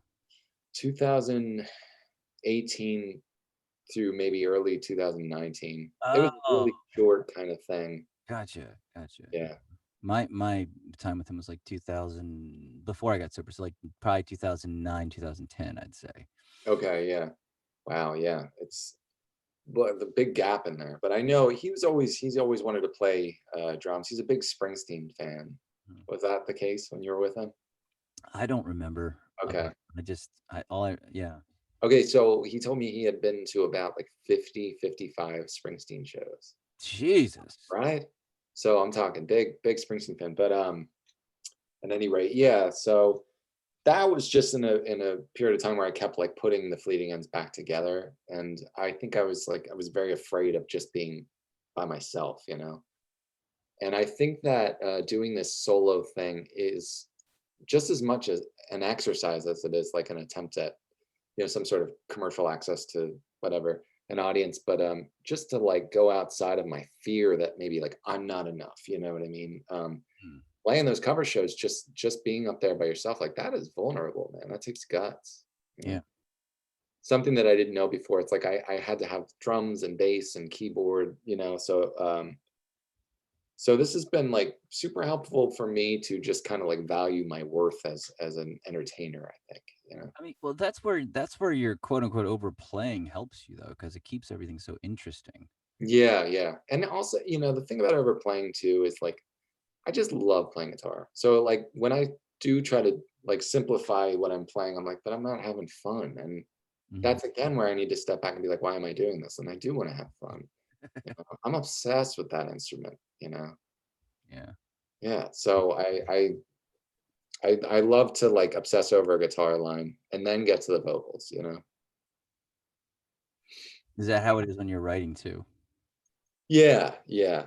And I gotta like some of my favorite guitarists are so brilliant, but it doesn't show up until you learn their stuff or dissect it. Like Johnny Marr from the Smiths. Graham Coxon? Graham Coxon's a great example. Like look at like this or Charming Man, a Charmless Man. I don't know why I'm blanking. Bap, bap, Yeah, so yeah, so good. exactly. Or like Coffee and TV. Like when you really listen to what he's doing, you learn what he's doing. It's it's complex and it's brilliant. And same with like Johnny Marr, like Some Girls Are Bigger Than Others is a song that I would name. It's like you don't hear it and then you learn it and you're like, what is he doing? Another one's Elliott Smith. Oh god, yeah, Yeah, dude, yeah, so underrated. You ever try to figure out the song "L.A." off Figure Eight? It's like, what chords is he doing? It's crazy. yeah, Voice yeah. is awesome. Learning Memory Lane um, is just not an easy song to play at all. But that's not really what you're hearing so much as you're hearing the vocals and the lyrics. Those double-tracked vocals, right? Those intimate double track. Yeah, he did the Lennon vocals, the double track, and some people double track so well. He was that thin kind of whiny voice. It's so perfect double tracked. He's definitely like a big inspiration guitar wise for me when it comes to the acoustic guitar. You know. Yeah, dude, I mean, forget about it. Even just song arrangement, it's always I love people who can shake up the arrangement, but then do it in a way that's really smooth and not clunky. Hmm. You know, I'm not really a progressive rock fan because of that, because it's always like if you listen to like a Rush song, it's like this section, this section. It's more of a salad than it is like a smooth piece. You know what I mean? Yeah, Rush is always a band. Like I don't want to offend anyone, but like if someone's like my favorite band is Rush. I'm like, all right, well, I mean, we don't see music the same way. You know what I mean? Yeah. I definitely had a period of time where I was like, I loved Yes, and I loved like bands that just like went on forever. But yeah, I just love songs, and I love like being able to put lyrics in songs. You know, so I definitely know what you mean when it comes to that, and I can appreciate that for what it is. But song arrangement is everything. I Yeah. mean, it's like the difference between Pink Floyd and Rush. Pink Floyd's way smoother in the way they just transition, I think. Hmm. Yeah. But People call them progressive rock. I'm like, don't you say that about Pink Floyd? You know, they that's one of my all-time favorite bands. You know, yeah, I forget love it. them a lot. But And Elliot, Dave was another one. When it comes to his soloing, like you can whistle all of his solos. You know, his guitar solos. absolutely. Yeah. And yeah, but Elliott Smith, just like his song arrangements are always so smart and so like so seamless almost. Hmm. And Um, as a musician as well, just like as a pianist, for example, is like better than most pianists. yeah. You know, everything means nothing to me. Oh, yeah, Yeah, dude, yeah. Just like what that you know, song so much. the chord choices, you know, and the way that that structure works too. In the end, how the drums come in and like that synthesizer. Yeah, Yeah, doom, doom, and there's like that slap back effect on the drums. So cool. I fucking love beautiful. that. It's so man, it's just so brilliant. I remember being in LA when he died too, and that was like Oh, okay. the thing. I couldn't believe it. I was like, Yeah, that's I was someone who came after, like after he died. I think is when I got into him. So actually, the first album I had was from A Basement on the Hill, oh really? and I kind of worked my way backward. Interesting. You know, yeah, yeah. But I'd love to hear what he would be doing if you were around. That's one person. Yeah, I mean, to talk about artists who didn't like who deserved a lot more like limelight. He should have. I think he was another one of those guys who just hated it though. Yeah, I think so too. And then you throw drugs on top of it, and it's just gonna exacerbate everything. You know. Yeah, but so there's a lot of mystery on his death because he was apparently sober and there was a stab wound and it was like, did he kill himself or was he stabbed? Because it didn't make sense that he would kill himself at that time in his life because there's no drugs in his blood, no alcohol. He was doing well apparently. So Well, were there no drugs? I thought that they didn't do a toxicology for some reason, but yeah, I know he had really bad depression. I don't, and for some reason, I have this dark interest in it. But I was reading about it, and like, I guess the coroner concluded that there were no what they call like hesitation marks in the stab wound, meaning when mm, you stab yourself, something in your brain is like, we shouldn't be doing this, and you kind of slow down. But that wasn't present in his wound, ah, and so his girlfriend was blamed for it. Well, I mean, is blamed by some people, obviously not officially, but I don't know. I think like you can hear it in his lyrics, like he just did not want to be doing this. And I think that I know from experience having depression, when you're doing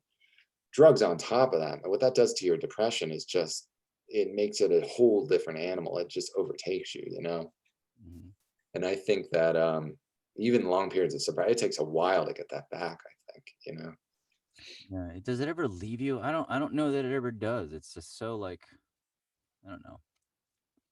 Well, what I mean is just like the regulation of what your brain is producing, because you're never meant to feel as good as you do when you smoke crack or you do cocaine. You know what I mean? He was smoking crack and doing heroin. We're not made to feel that rush of all those serotonin and dopamine. And it's unnatural and it really like messes with your brain. And I think it takes a while for you to start reacting to things as you should, and maybe he wasn't there yet. I don't know. But yeah, that's a tragedy for sure. Something that's one of the artists that I don't know, I obsess over. Yeah. Yeah, for sure. I play "Say Yes" in my set, Oh man, and, what a beautiful song. Yeah. as much as so the songs that I always have, like I said, it's like the same 50, 60 songs that I play, but I still when I hear that C minor that he does in that song, he puts it in just the right spot, it's only one time in the song, it just breaks my heart, and I'm just like, "Oh, that's so fucking beautiful and right." Yeah, Still absolutely. listen to it, and I'm just, like, moved almost to tears, it's, like, so great. Yeah. That's a song that it could just be sung a cappella too, you know? Just the progression of that vocal is so beautiful. Through the eyes of a girl. Like I could hear you singing that. Yeah, you would nail that. Come on. How do you thank you. How do you feel about using that C minor or that, that 4 minor chord? I feel like it's something like I was saying where you really have to pepper it in just right because it's become almost very predictable where you expect it. Trite, right? It's trite. I've heard people refer to it as the Beatles minor. Yeah. The Beatles minor, and like where like Noel Gallagher uses it in "Don't Look Back in Anger." Right. Um, I actually use it in "Fear of People." I use it at the end of the chorus. Like, you seem beautiful, though, but No. I haven't used it much. But it's such a cool songwriting tool, and it's still sometimes people want to hear something that's predictable. Yeah. Mhm. They don't want to be taken too much by surprise. How do you feel about I it? just I feel like it's like cooking, like, if you use too much of it, then just like, maybe you're oversalting or putting too much cilantro on it, and I can like, it's like you said, a tool. It's like a tool, like, I do like to put it in places for sure. Yeah, absolutely. I think the B or sorry, Radiohead uses it in My Iron Lung, or at least the progression of it. What is it like G minor to C minor or something like that? Like G to C minor. So I feel like where Yeah. Radiohead where the Beatles were, it was always they do like if it was C to F, then it would be like C to F to F minor, where Hmm. Radiohead might just go C to F minor. They were a little bit more direct with going to the change.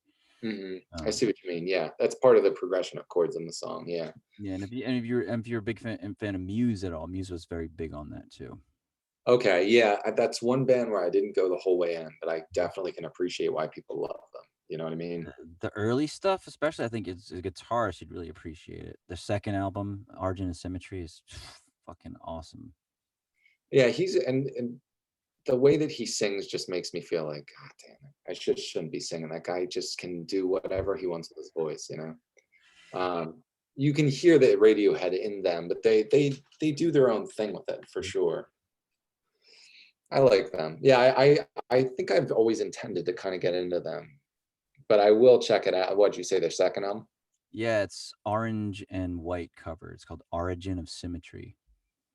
Okay, The I'll have to check that out then. first track, I think you'll be blown away just by the experience of it. It's pretty damn awesome. Some really nasty guitar tones in there too. Do you have a top band? Do What's that? you have like a favorite band, an all-time favorite? It's like I don't know. I feel like that's like asking me what my favorite color is. I don't. I love so much music. I mean, Radiohead's up there for sure, and like Muse, and I like Rooney too. Rooney really cool band from um I don't think I've heard of them. yeah the lead singer's brother is Jason Schwartzman of Oh, okay, okay. uh Yeah, so they put out a few records. Mute Math, kind of all over the map. I like a lot of shit. yeah, sure, sure. Heart Lies were like a lot of the British stuff, like The I'd Verve. have to say it's same here. Yeah, Yeah, mostly British music. yeah.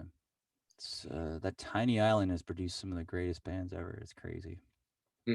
Yeah, Salt definitely. Water, U2, like forget about it. Actung Baby. October, Yeah, All You Can't Leave Behind, like such great records. yeah, they made some really great stuff. Yeah. Well, this has been cool, man. This is my longest one. I think we're over like 2 hours now. Right on, man. I'm glad to be part of it. It felt good to talk to you finally, and Yeah, maybe maybe we should jam sometime if you're into it. I would like that, man. Maybe even do a song together. Yeah, I I think. would like that. All right, Matt. Well, I'm gonna let you go. Hope you have a good time with your mom tonight. You too, man. Are you gonna see your mom tonight? Yeah, we're going to the Korean restaurant with my sisters. It'd be great. All right. Well, Yeah, I wish you the same then. Have a happy and healthy Mother's Day. cool, brother. You take care. Thanks, man. Take care. Yep. See ya.